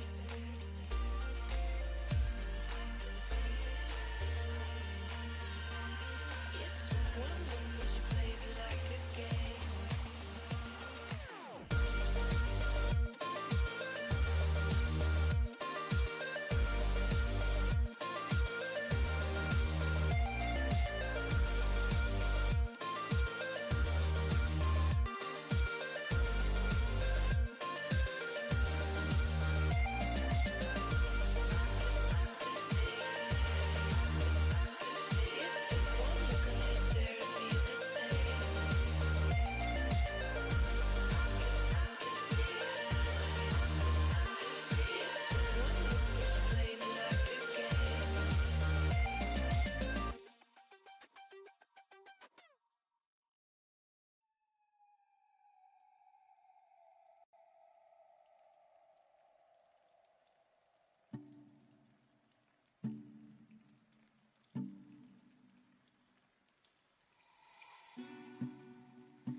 Yeah, break ground is the ghost out. When I step up in your town, call me Jack Flowers. Bring the sound, homie, make it loud. Pump it up like Joey Bud if you ain't a coward. Take it to the head, ayy. One time to the base, give you head aches. Crack shells to the head break. When it's crunch time, I'ma clutch mine, homie. I've been hungry like a wolf. Black chain bang against my chest like whoa. $1 million mine from the west side, yo. The full moon, yeah, we gon' get wild, yo. Stressed out, you don't want to get too close. Stand down before we put you in all of your men down. Fire squad camo, kicking through the door. Keep firing till the clippers on the floor. Reload.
Chain bang against my chest like whoa. $1 million mine from the west side, yo. The full moon, yeah, we gon' get wild, yo. Stressed out, you don't want to get too close. Stand down before we put you in all of your men down. Fire squad camo, kicking through the door. Keep firing till the clippers on the floor. Reload.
Take 10 steps back till you get to where you're going.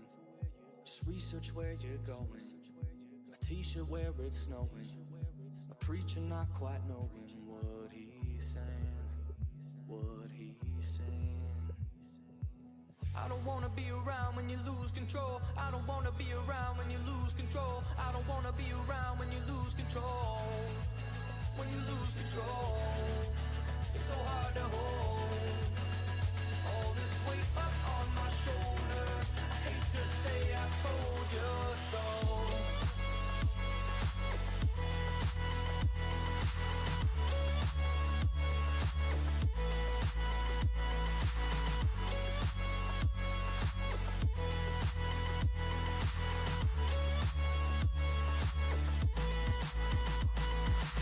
I don't wanna be around when you lose control. I don't wanna be around when you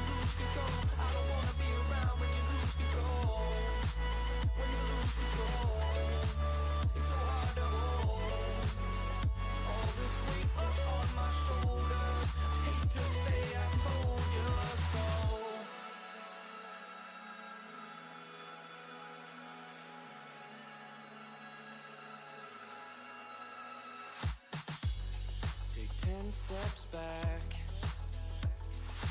Close your eyes and listen. Look from somewhere different. Know that I've been slipping. I fold my tie and ribbon to hide my scars. That's how it starts. Ooh, I don't wanna be around when you lose control. I don't wanna be around when you lose control. I don't wanna be around when you lose control. When you lose control. All right, ladies and gentlemen, here we go with the final game of the Learning Fives Any Staff Show match. And with this last game, we have one more substitution for you. We have Zeta had to go, so we have Meowing Cat subbing in for him, and the Meowing Cat and Larock switching roles. So Larock is on AD carry, and Meowing Cat is on support. That is Meowing Cat's main role, so we'll see how that goes. But one of the most interesting things that I saw out of this first draft phase was just the Aatrox, Vel'Koz, and Anivia bans. The Anivia getting out of Phoenix hands, he'll have to choose something else, and then the Aatrox and Vel'Koz were really, really strong last game. So we'll see Yeah, how. very important bans here to get rid of the Aatrox, get rid of the Vel'Koz. Glad that they put in those situations. Though Jack's a very similar pick. We do see Swift forced off of the Nasus. I think that's important because without the Aatrox to keep him down, that does put a lot of onus on Swift to do well. So keeping him off his Nasus is important. The ban of the Soraka, obviously pointing at Meowing Cat. Meowing Cat's famous for his Soraka. I also think it's kind of funny that they banned Pike despite Larock now playing ADC. I think that's just the amount of respect going to Larock despite him being in a different role now. I do like that. Yeah, I'm sure this Rosh will probably do well for the mentality of the team because they just lost that game after dominating first game, so maybe they're worried that they'll take the third game. But we do know that Godlift did say that he was just gonna pick Karthus, so that's not a surprise for many of us. But we do also see that.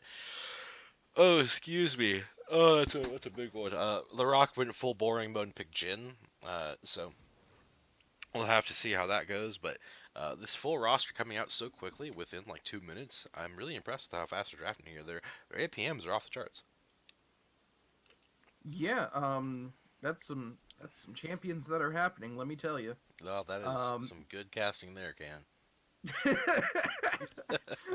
I'm sorry, my brain just completely like disengaged for a second there. To For be some fair, reason. I It's didn't just give like, you anything to rebound off of. So, like when you have like a mountain bike and you're like switching gears and then like the chain just goes off the bike. yeah, That's what my brain just did. the It's just chain like the chain slips for a second, but you're like, I don't know about that one, Chief. So anyway, we have full comps coming out here, and we have 2.5 minutes to talk about it. So 3 minutes maybe full, whatever.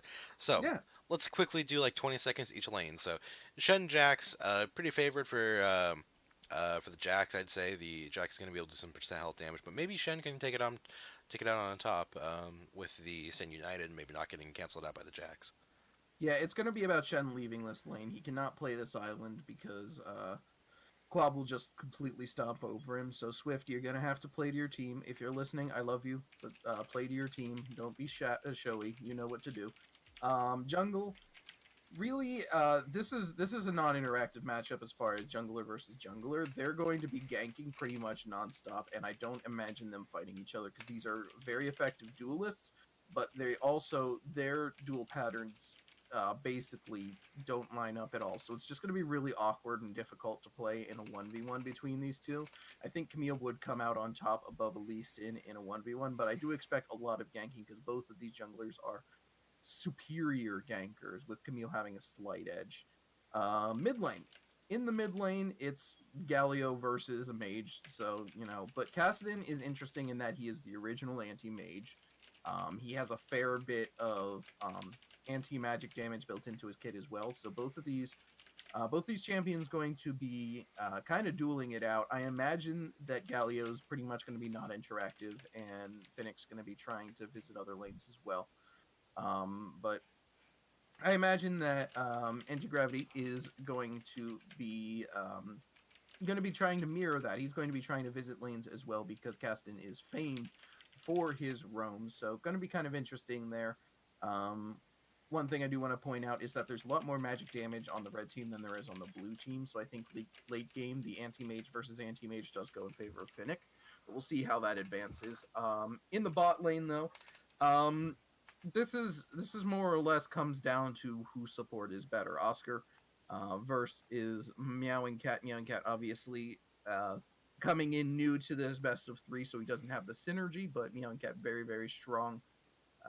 Very, very strong support, very fun guy to play with. So um, I'm very I'm very excited to see how this plays. But Yeah. Larock and Lauk, they Godlift and Larock here, they're pretty much not, I won't say non-factors, but they don't have much interaction between each other their um, until their supports do something. Like Hmm. Zillion throws out the double bomb, Thresh throws out the hook. Someone, if one of either of these people gets caught out by their opposing support CC, then it almost certainly guarantees a kill because Jin has phenomenal catch out, and Karthus has a fair bit of damage as well. So it's really Hmm. going to come down to which support plays the catch better, Yep. and which jungler and which mid laner comes down and gets the better ganks. So I feel like a lot of this game is going to come down to roaming. I feel like overall, the as far as roaming goes, the comp favors blue team here. League Was a Mistake has a much more roaming favored comp, but it's only by a slight amount. The only real um, difference there is that Quab isn't necessarily on a good roaming champion in the Jax. He mostly just wants to farm up. Hmm. But beyond that, the other 9 people in this game, very strong roamers, so I expect to see a lot of map movement and rotation in this game. Yep, and with that, we switched out one caster for another in Zeta and Meowing Cat, and we're going to set it off to a break with some music just to load into the game for the last time for today. We will see you guys in just a few minutes.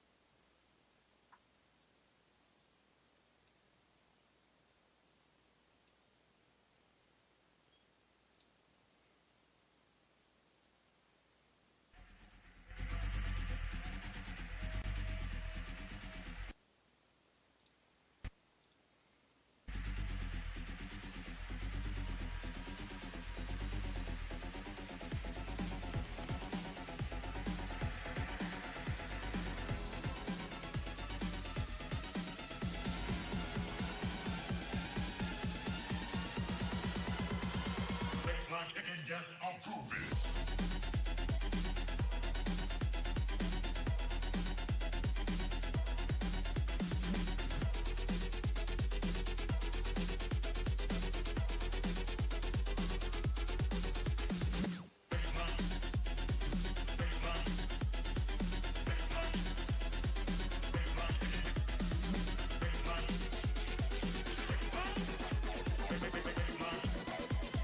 Baseline kicking, yes, I'm grooving.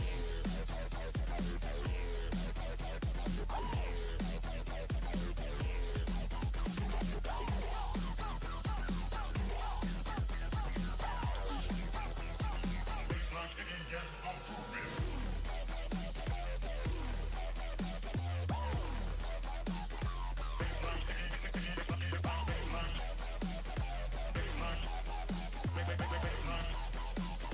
Baseline kicking, yes, I'm grooving.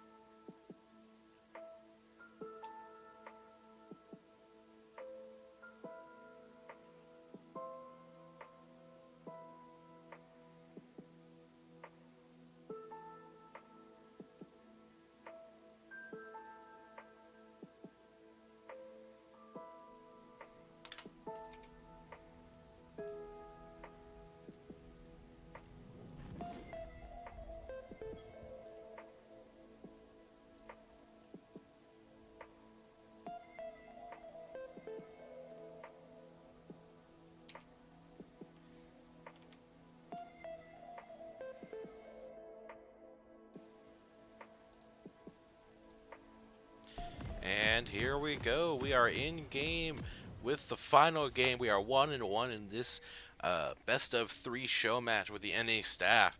I'm still Penguin God, and Can Opener Dude is still my co-caster for today.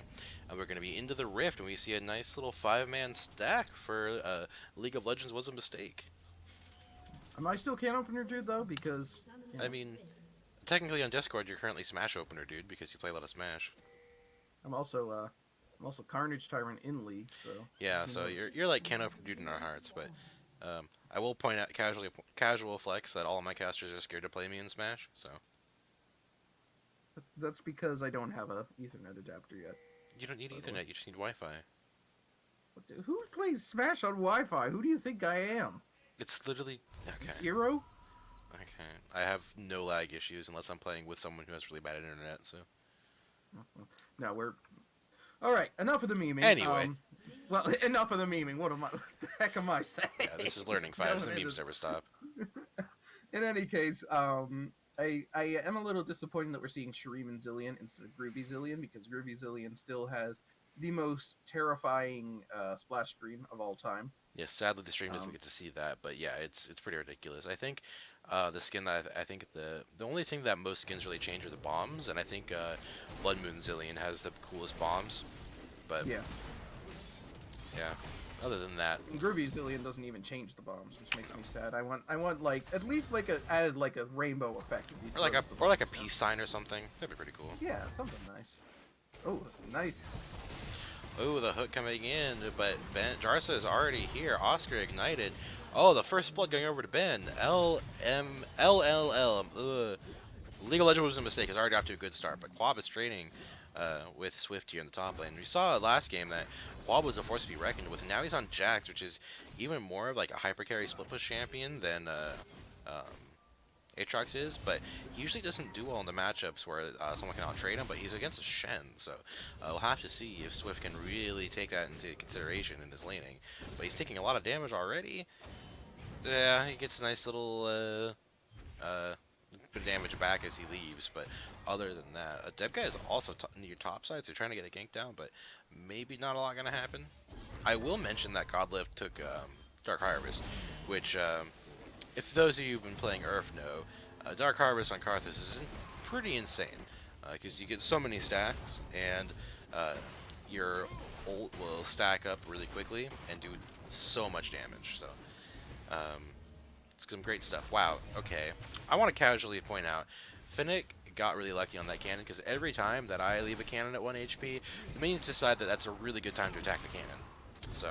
Attack! Yeah, that's the one time where the minions are like, oh, hey, let's actually attack something that we don't want to kill. So, Finnick got really lucky to grab that cannon up for himself. So, anyway, Apparently, that's a known thing in like the heuristics of League of Legends, but it's like completely random. I forget what the official name for it's called. It's like something crazy, but It's really I just dumb always is what it called is. Burst. I just called it minion burst, but yeah, apparently it's a thing where they'll just randomly decide to attack the same thing you are.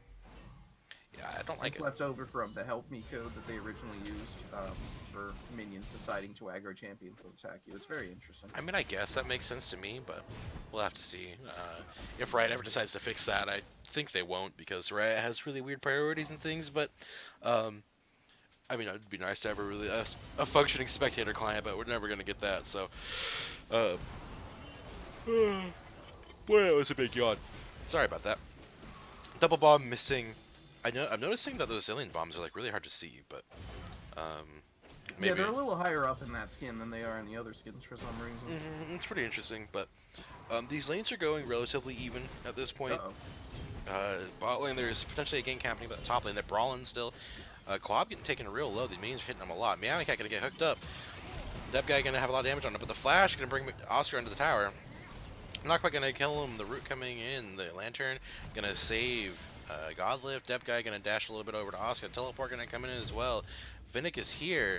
Taunt gonna land. 3-man taunt, but not a lot of follow up ready to go. Finnick is gonna grab the kill by himself. Dep guy having to flash out. Finnick grabs the kill for his teleport. Worthwhile trade if you ask me, but he did burn both summoners for 1 kill. And they do get some damage on this tower, get some turret plating for themselves. So pretty worth it. Oh, but Ben gonna go even further, grabbing up Deb guy. And that's going to be a flash for Godlift. Not going to be in range for much of anything, except for the hookshot going to go possibly over the wall. Don't think he saw him though, so uh, Finnick gonna go back up to mid lane and get some more farm again for himself. He was down in farm, but so grabbing that kill was really good for himself. But again, Ben ends up 2 kills in the early game. Yeah, I really like I really like the way they're playing this game. Just focusing on this bot lane. The Godlift has been hardcore on these mages. Now at least he's playing a mage that it makes sense to go teleport on. Yeah. But even still, giving that early pressure to them because Ben has been playing these very aggressive, good ganking junglers in Camille and Camille and Camille. so he's been focusing a lot on this bot lane, and I do like that focus because LaRock has shown that he can capitalize very well on small advantages. And Meowing Cat, of course, is one of the few people in Learning Fives that has a brain, so he'll be able to do fairly well in this lane with LaRock, I feel. Yeah, most casters in Learning Fives have to have a brain, especially if they're color casters. Yeah, I mean I don't, but that's a special Yeah, case. you kind of just bumble your way through it, but it works out. That's how I do it. It's a fun time, but you know I was I had a brain at one point is how I got in the first place. Yeah. You got into Learning Fives, and everything went downhill from there. Yeah, you know, and alcohol, something. Yeah, something like that. But anyway, we're in a 3-0 situation where there's about a 1,200 gold lead now, where Jarsa has 2 kills already, and he's looking bot lane again. And that's really great considering the bot lane. Demos' Vengeance is really pushed in, but that ward's gonna see Ben, but the hookshot's gonna come in, gonna miss, however. Level 4, so he doesn't have his ult quite yet, but Godlift is going down, can't quite grab the lantern up for himself, and unfortunate for him there, but that was kind of expected considering the red buff just came up and he just didn't come bot too long ago and all that stuff's going on, but anti-gravity is level 6 now, so he can potentially trade a lot of damage and roam a lot more. Maybe he can follow Finnick when Finnick goes with his grand entrance. The hook barely missing there. Finnick gonna try and do some damage back, but not quite doing a whole lot to this Cassin. Cassin is up 25 CS-ish in this lane, so. In the top lane, we see that Quab is up about 15 CS, and the Stand United is ready to go. Maybe we'll see Swift land some good Stand United taunts. Hopefully he doesn't do the Frost Prime, where he has to say a whole line before he ults, but yeah, we'll see how that goes. But in the mid lane, Finnick is really low, and he could actually go down with a good enough gank from Anti-Gravity and Deb Guy. We saw the Q come out and tried to have it happen, but I'm going to engage in the top lane. I'm talking a lot, I don't know why, but Swift is going to get stunned up. Going to have to flash to get out of it. I don't know if he had to because he was right close to the tower anyway, but decides to just play it safe. Yeah, it's important. Like a lot of people talk about, oh, you know, Flash is so important. So I mean, it's kind of an unspoken rule that Flash is important. And you see that there are in fact 10 flashes in this game. But what's the point if you never use it? Like it's yeah, there to so protect like, yourself. If you're gonna play like double lit or double lit, then you know, then you'll Oh boy, you'll Deb end Guy up. getting engaged on, but that blast plant working really well, and Jarsa having another fail flash. Finnick may be silver and Jarsa may be gold, but Finnick and Jarsa doing something similar. Stand United coming in. Jarsa gonna get engaged on by Quab, but the ult coming in from the Karthus gets enough damage down to potentially kill Finnick from anti-gravity of the flash in. These guys might be in danger. Jarsa getting taken out, shut down onto Jarsa. There's so much gold going over the Kassadin, but Swift is gonna have to potentially anti-gravity realizes he doesn't have the mana to get out, so that just gives him the kill over there. But no shutdown gold going either. Oh boy, that bomb getting real close, and Meowing Cat taking out Godlift in the bot lane. That was a teleport. I don't know why Shin's there all of a sudden, but they're gonna try and grab up this tower. I guess it's gonna work out because it's only got 2 turret platings left, and they have a lot of minions, so it looks like I'm going to assume it was for the first tower gold. yeah, I'm We'll gonna give them the benefit of the give doubt. the benefit of the doubt on that one. So yeah, they're gonna grab up the first tower with full turret plating on at 10 minutes. That is pretty nutty, if you ask me. Yeah, that's important here, and we do see it's almost a 3,000 gold advantage now. For Team League was a mistake, so their team comp was not a mistake this time. Yeah. And I do like Swift, despite being a despite being behind this Jax. He's moving around the map the way I would want him to. He's making plays, and while that teleport could be construed as questionable, it got them a tower, it's got them a dragon, now it's going to pick them up a blue buff, and possibly another kill if someone tries to go a little too far in here.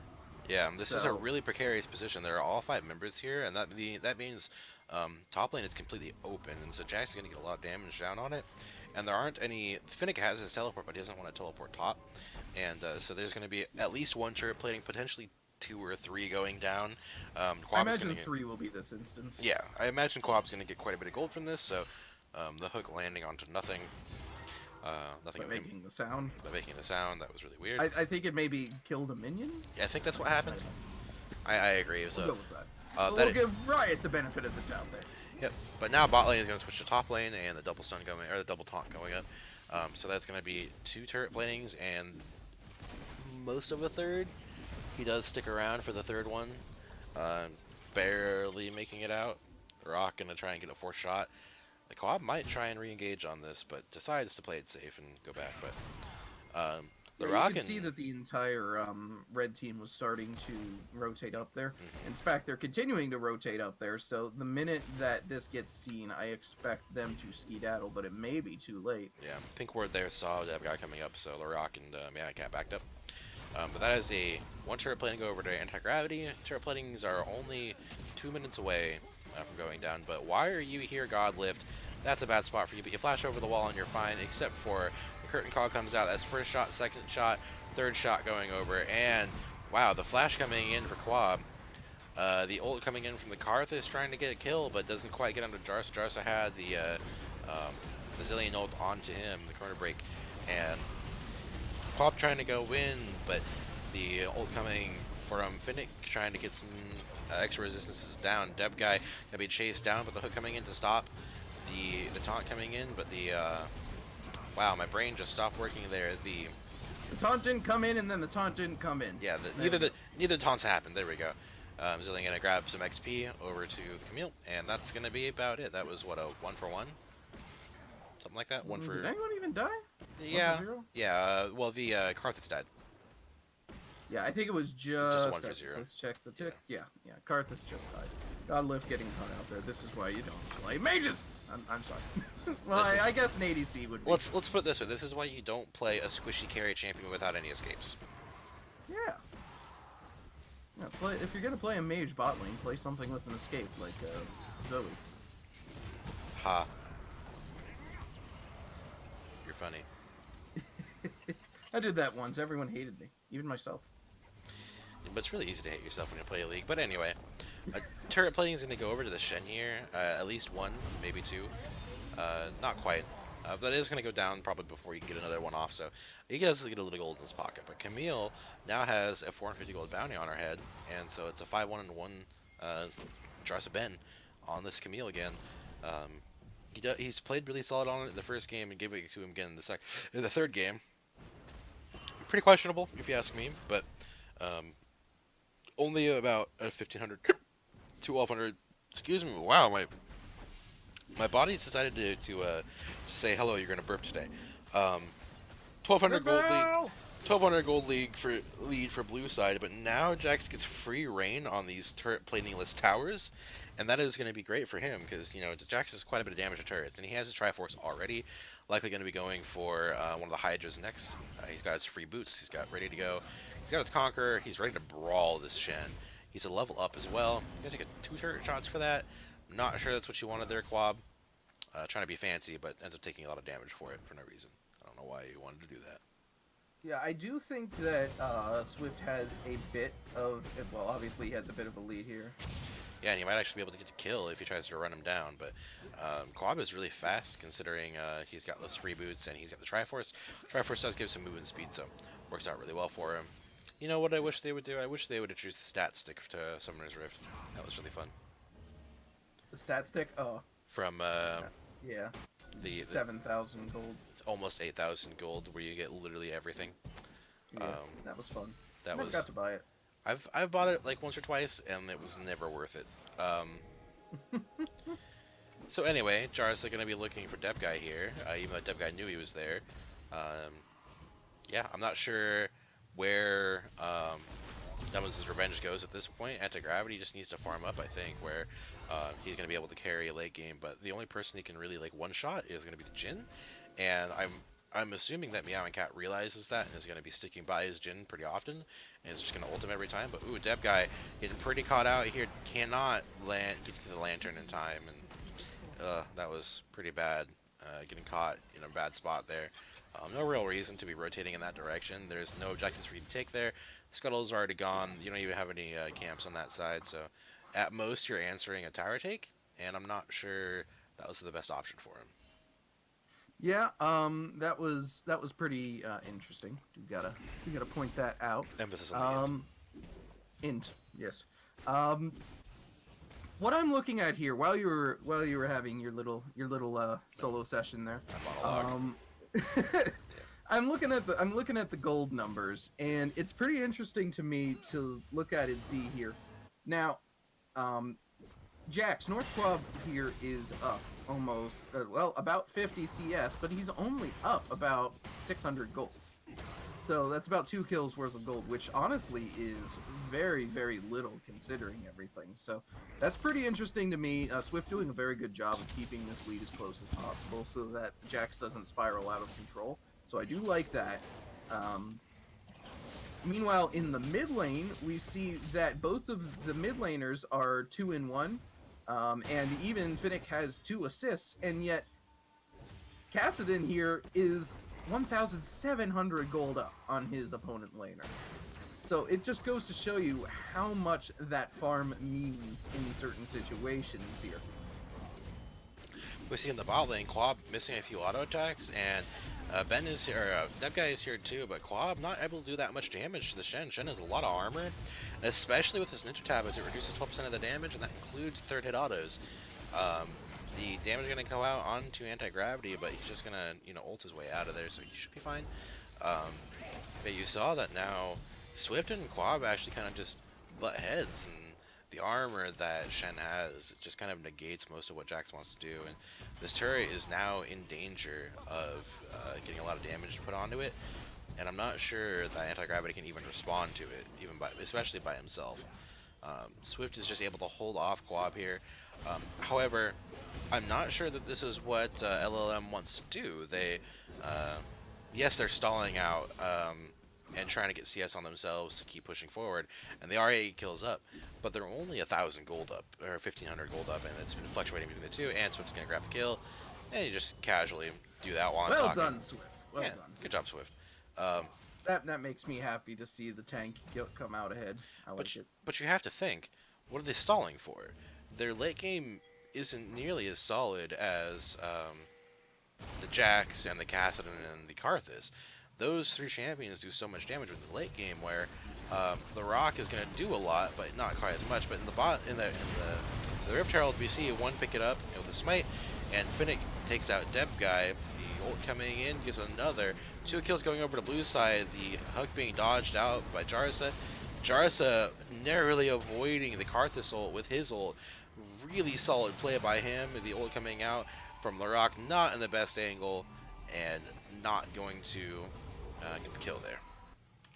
Actually, he actually still got hit by it, but it was actually Oh. his passive shield that helped him there. He narrowly, what's the word I'm looking for? He narrowly avoiding the Karthus ult there. That's the word I was looking for. In any case, what was I gonna say? I completely forgot. Okay. In any case, I do like that that the taking of the Rift Herald there, and I wanted to point out what I think League of Legends was a mistake. Or what was it? What LLM? LLM, yeah, that's what we ended up on. League of Legends was a mistake, but anyway. Legends. Legends. It's like Tips controller or it's controller. What Tips the heck am Tips I- keyboard. Tips keyboard. Anyway, Swift grabbing up another Tips kill. players. Oh god, that's really easy to do. Um, yeah, Swift grabbing up another kill for himself, and Quab is just like beating his head against a brick wall here, where Yeah. he can't really kill the Shen, but he has to split push. That's his entire job. He can't really do much in fights right now, but he also can't split push. So he's just kind of picked himself into a. I know I said earlier, oh my god, the Rock. Oh my god. What a man. You know, I was talking about how like also that pose for summoning Rip Herald was absolutely the funkiest thing that I've ever seen in my life. Um, but I was talking earlier about how Shen usually wins the lane, and he did have a lot of CS up, and he still does. But now that Shen has a lot of armor and is ready to go, like there's really no way that Jax kills him on his own. Ooh, the nice hit Deb guy on that, but Deb guy does take a good bit of damage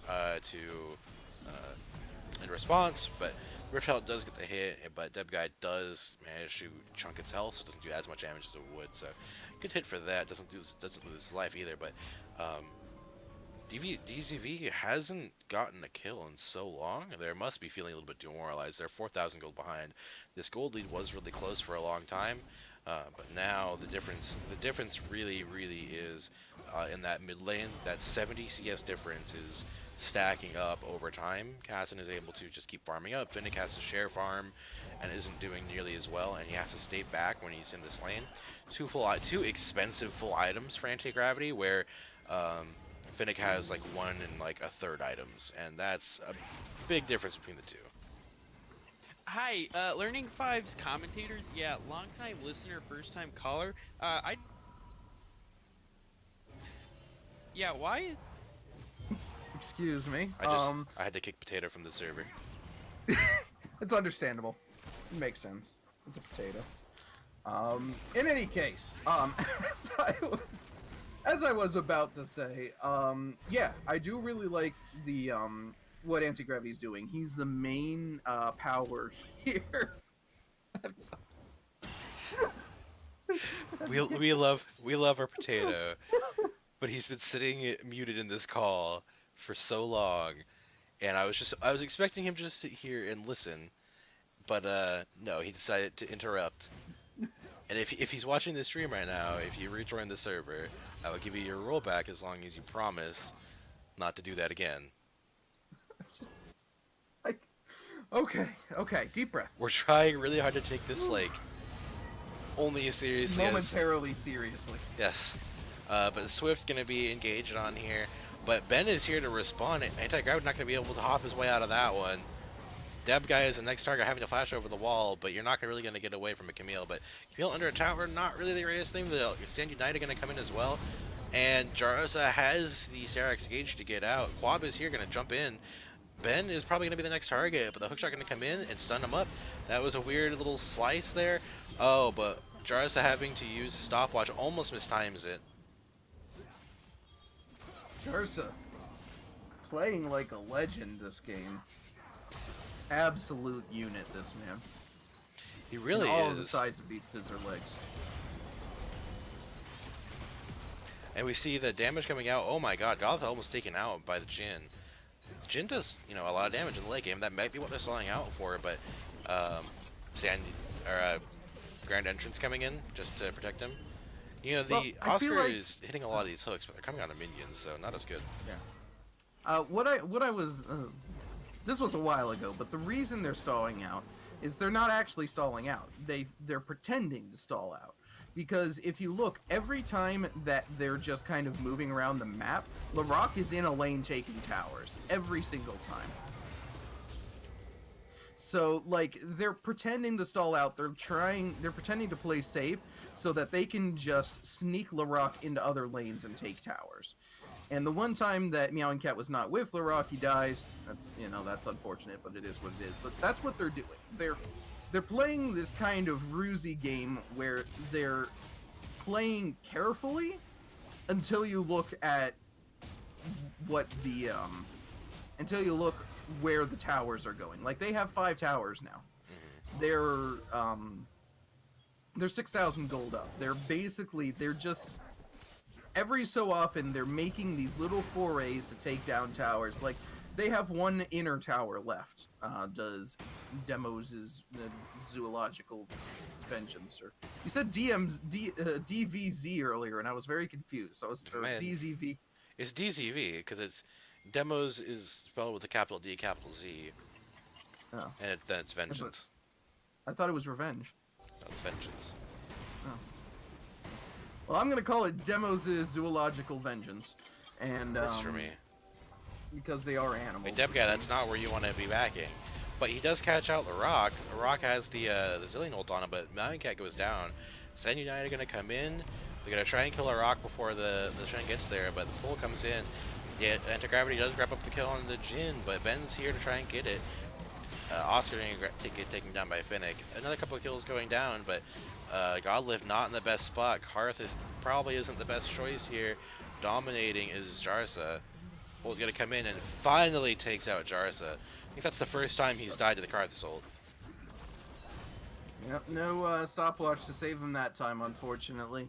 I imagine he will be. His next item should be GA here. He's got a best friend sword and a broken stopwatch, and there it is. So he'll probably never die again. Gonna call it here, and of course Swift is going to continue to never die. So, yeah, they've got a very strong. They got a very strong front line between Swift, Finnick, and even Jarsa. On the side of League was a mistake, and between the Rock and Meowing Cat and Jarsa, who's frontline and damage, isn't that fun? It's They're really going to have interesting. what? Meowing Cat, what are you doing? Yeah, he was There's kind so of. much to live for. Yeah, he was trying to probably go in and get some vision and potentially try and get some damage off and maybe steal it with a bomb or something, but that was very unlikely to do. So he just had to burn his flash there. Not sure that was the best plan. What you've done is declared war on the enemy team. Well, I mean, Thankfully, they that's, declined the invitation. I mean, that's kind of the entire point of this game. It's a Star Trek reference. Don't at me. I mean, I'm gonna at you whenever I want to. That being said, the entire team of League was a mistake is very hard to kill. Arak is the only one without a significant amount of you can't kill me, because you've got the shields on Swift, you got the shields on Jarsa, as well as the invincibility on the one part of his ultimate. Yeah. You've got Finnick, who is just Galio, and Galio just doesn't die sometimes. And then you've got Meowing Cat, who can be very fast, who can stun you, and can also revive someone. And that ult has such a short cooldown. Like, it's he's level 11, so it's level 2 now. Nothing's going to happen in this bot lane, so we don't Yeah. need to worry about that. Nothing's gonna happen in the bot lane except Anti-Gravity taking a bunch of damage. Nothing's gonna happen in the mid lane except people burning ults and, Oscar failing a flash, but we don't need to talk about that, huh? It's 54 seconds cooldown at level 2 is Meowing Cat's ultimate. Yeah. That's just ridiculous for an ult that literally brings someone back to life at almost full health. Like, at this point in the game, it's bringing them back at over 1,000 health. Yeah. So, like, on Swift, that would be kind of unfortunate, but it'll almost bring Larok back to completely full health. Anti-gravity trying something here. Yep, Jarsa gonna go in, but Dep guy going down immediately. The Lee Sin isn't very tanky. He's got the wrong items for that, but the Rock trying to chase him down. 2 kills being exchanged along with everything else. More damage coming in. The Jin going down finally. The Karthus are gonna come in and pop the GA. Quab getting ready to kill him as soon as he comes up. Counter-Strike gonna come in and stun Ben up. The Flayed not getting the kill, but the Jax does. Swift is the only one up. He might be able to actually 1v2 this if he plays it smart, but he's just gonna try and run away. Potentially. Yeah, the hook. I don't know why Finnick isn't coming over, honestly. Yeah. I don't know. Maybe Fang decided that he just didn't want to int as well. I don't know. I don't know. It was a bit of a weird team fight overall. I thought that they had that, but then Quab came in. Quab is going to start getting very, very strong at this point. This is the point in which Quab needs to start carrying the game. Anti-gravity, of course, can continue to do good things, but it's going to firmly rest on Jax's ability to kill everything no matter how well he does early game. Yeah, that's kind of what Jax does late game, but now he's got some bounty on him, and he's trying to get that turret. The hook lands on another minion again. Not quite gonna get a whole lot after the Jax gets out. So Meowing Cat actually is doing really well for himself. He's 1, 2, and 12. Um, he's got 2.5 items with plus his the word I'm looking for is support item. There we go. Um, but the main issue that I'm having with this game right now is primarily Deb Guy. He went for the Black Cleaver with the Warrior Jungle item. Not sure that's what you wanted to do in this kind of a game where you have 3 other people on your team that are ready and willing to do damage. You don't need to be that person. You need to be the frontliner that can actually go in long enough to get a good kick. Also, a lot of the damage on his team is going to be magic damage between Godlift and Anti-Gravity, and even Northclub himself deals a fair bit of magic damage. The Black Cleaver isn't going to be shredding a whole lot of armor, because the only one who's going to be building a significant amount of armor is going to be Swift, and you're not going to kill Swift by yourself anyway, so you really shouldn't be focused. And here goes Godlift again, 1 and 8 on this Karthus. Not really doing too hot. I don't know what Godlift has against these AD carry bot lanes, but he said that if he did really badly on Victor in the second game, he was going to play Karthus, but Karthus is being even worse of a pick for him. Not sure this was the best idea for him. It's the teleport. It's the teleport. You gotta go. Yeah. You gotta get another summoner spell, my dude. I mean, I'm not sure it's the teleport. I'm pretty sure it's picking Karthus bot lane, but we'll see. We'll see. Well, one thing we can say for the bot lane for Demos is Revenge. One very important thing is that they have dispelled the myth that when you play Thresh in a staff show match, you do well. Yeah. So they got that going for them, which actually isn't really nice, but they do have that going for them. It is a thing. It is something they can do. The Infernal Drake is going to be the second one for League of Legends was a mistake, so that is going to be a lot of damage going over to them, and if there isn't... imagine if Demos' Vengeance had gotten at least one of those, their damage dealers in Quab and Anti-Gravity and even Godlift would be in a much better position right now. They would be able to actually contest some of the damage that people like Larok are putting out, and even Finnick and Jarsa. They're just putting out so much damage compared to the others that there's no real contest that they can do. However, the gold lead is shrunk to about 300, which is not a whole lot, and really, again, we talked about this before, it's the power of the CS. Quab is 100 CS up, Deb Guy is 40 CS up, Anti-Gravity is about 90 CS up, even Karthus is 50 CS up, and Oscar is down a little bit, but with supports they don't really matter. So there's a couple hundred CS just sitting in the extra pockets, and now LLM is looking for this Baron. However, they don't have a whole lot of Baron damage outside of the Jhin. Oscar sees it going out though, so maybe the team is going to rotate over there. Deb Guy is looking for the opportunity, and they're just going to back up. Yep, that was more of just a cursory glance here. This is it's colloquially known as the high maneuver. Yeah. You want to test to see how quickly the enemy team responds to your Baron attempts, and that was actually rather slow as far as responses go. It took them a while to even figure out, but once they did figure out that the Baron was going down, oh my God. goodness, Larok. That was the power of what? That's a lot of. Okay. Safe. So there was a lot of things that just happened there. Let's break it down real quick for you. So Larok was feeling spicy because Meowing Cat sped him up. He had a lot of movement speed, and he could have had the 4-shot ready to go and all that good stuff.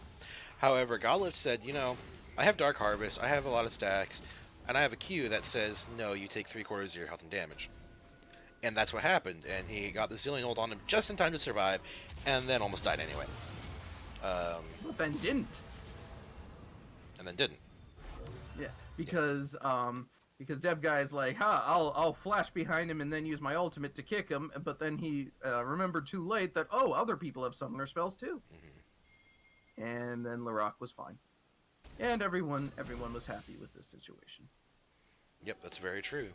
But the win condition has now pushed in favor of just farming it up for Nemesis Vengeance. There's just so much money going into the pockets of the people who need it, and that's really smart on them. They've got it ready to go, and they're pushing toward the win. Yeah, this is very important. They've managed to pull the gold lead ahead into their favor.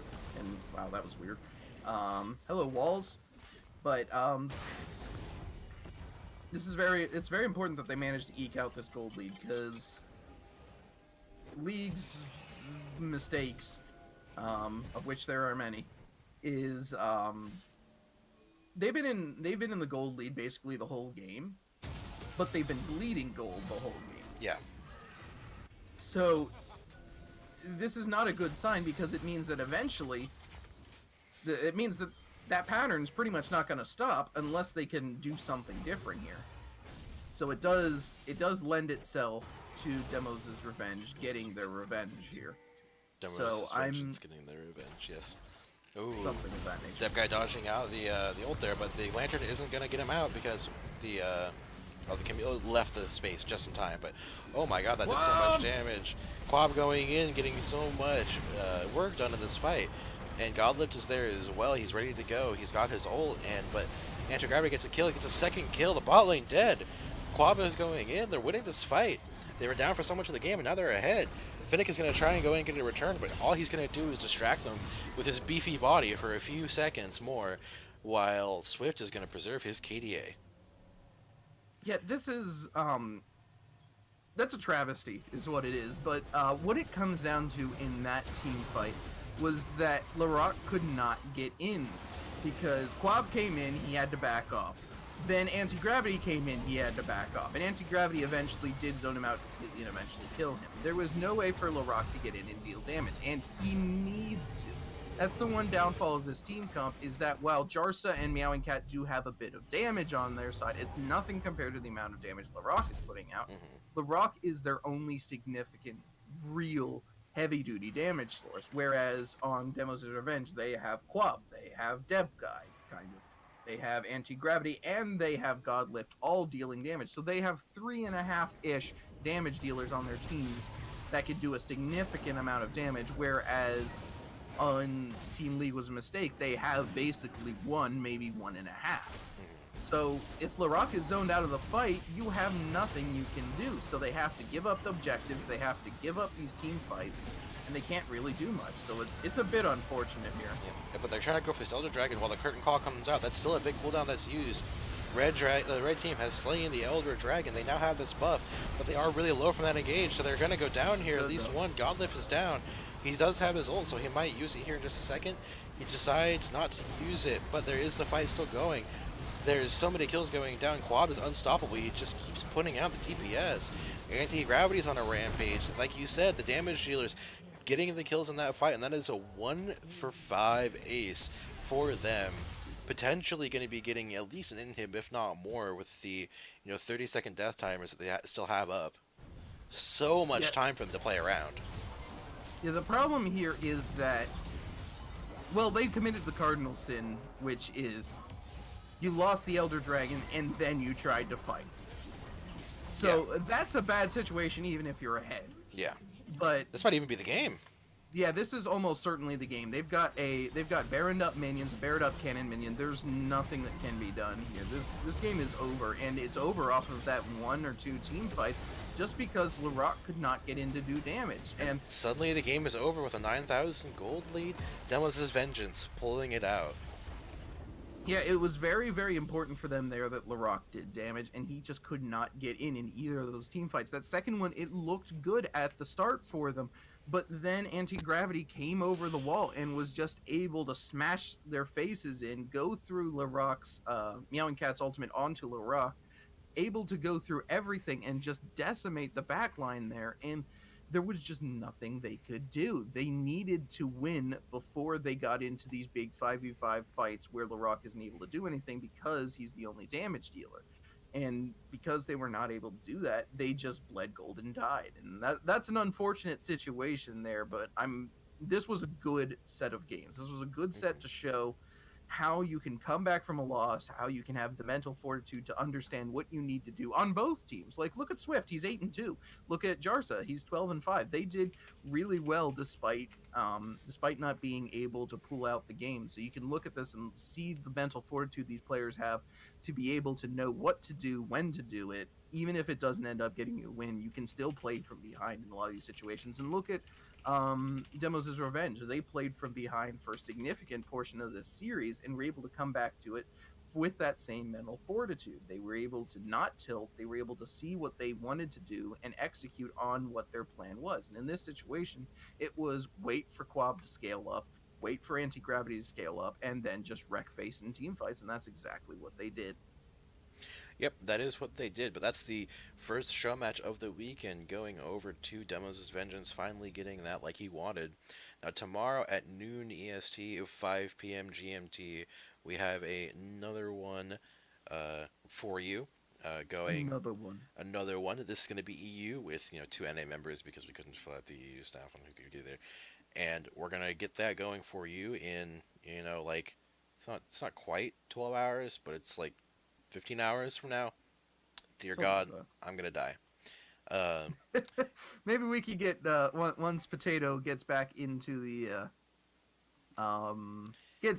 server. Maybe we can have him cast tomorrow, so you don't die. Maybe we could just have him solo cast as punishment. you know what? If he gets back in the server and pings me in general right now, I'll give him an interview because he was a fan. He's a caller. I'll give him a second chance, but he has to ping me right now in the server to get back in, and I will let him come back in and do his darn thing. But he has to do it right now.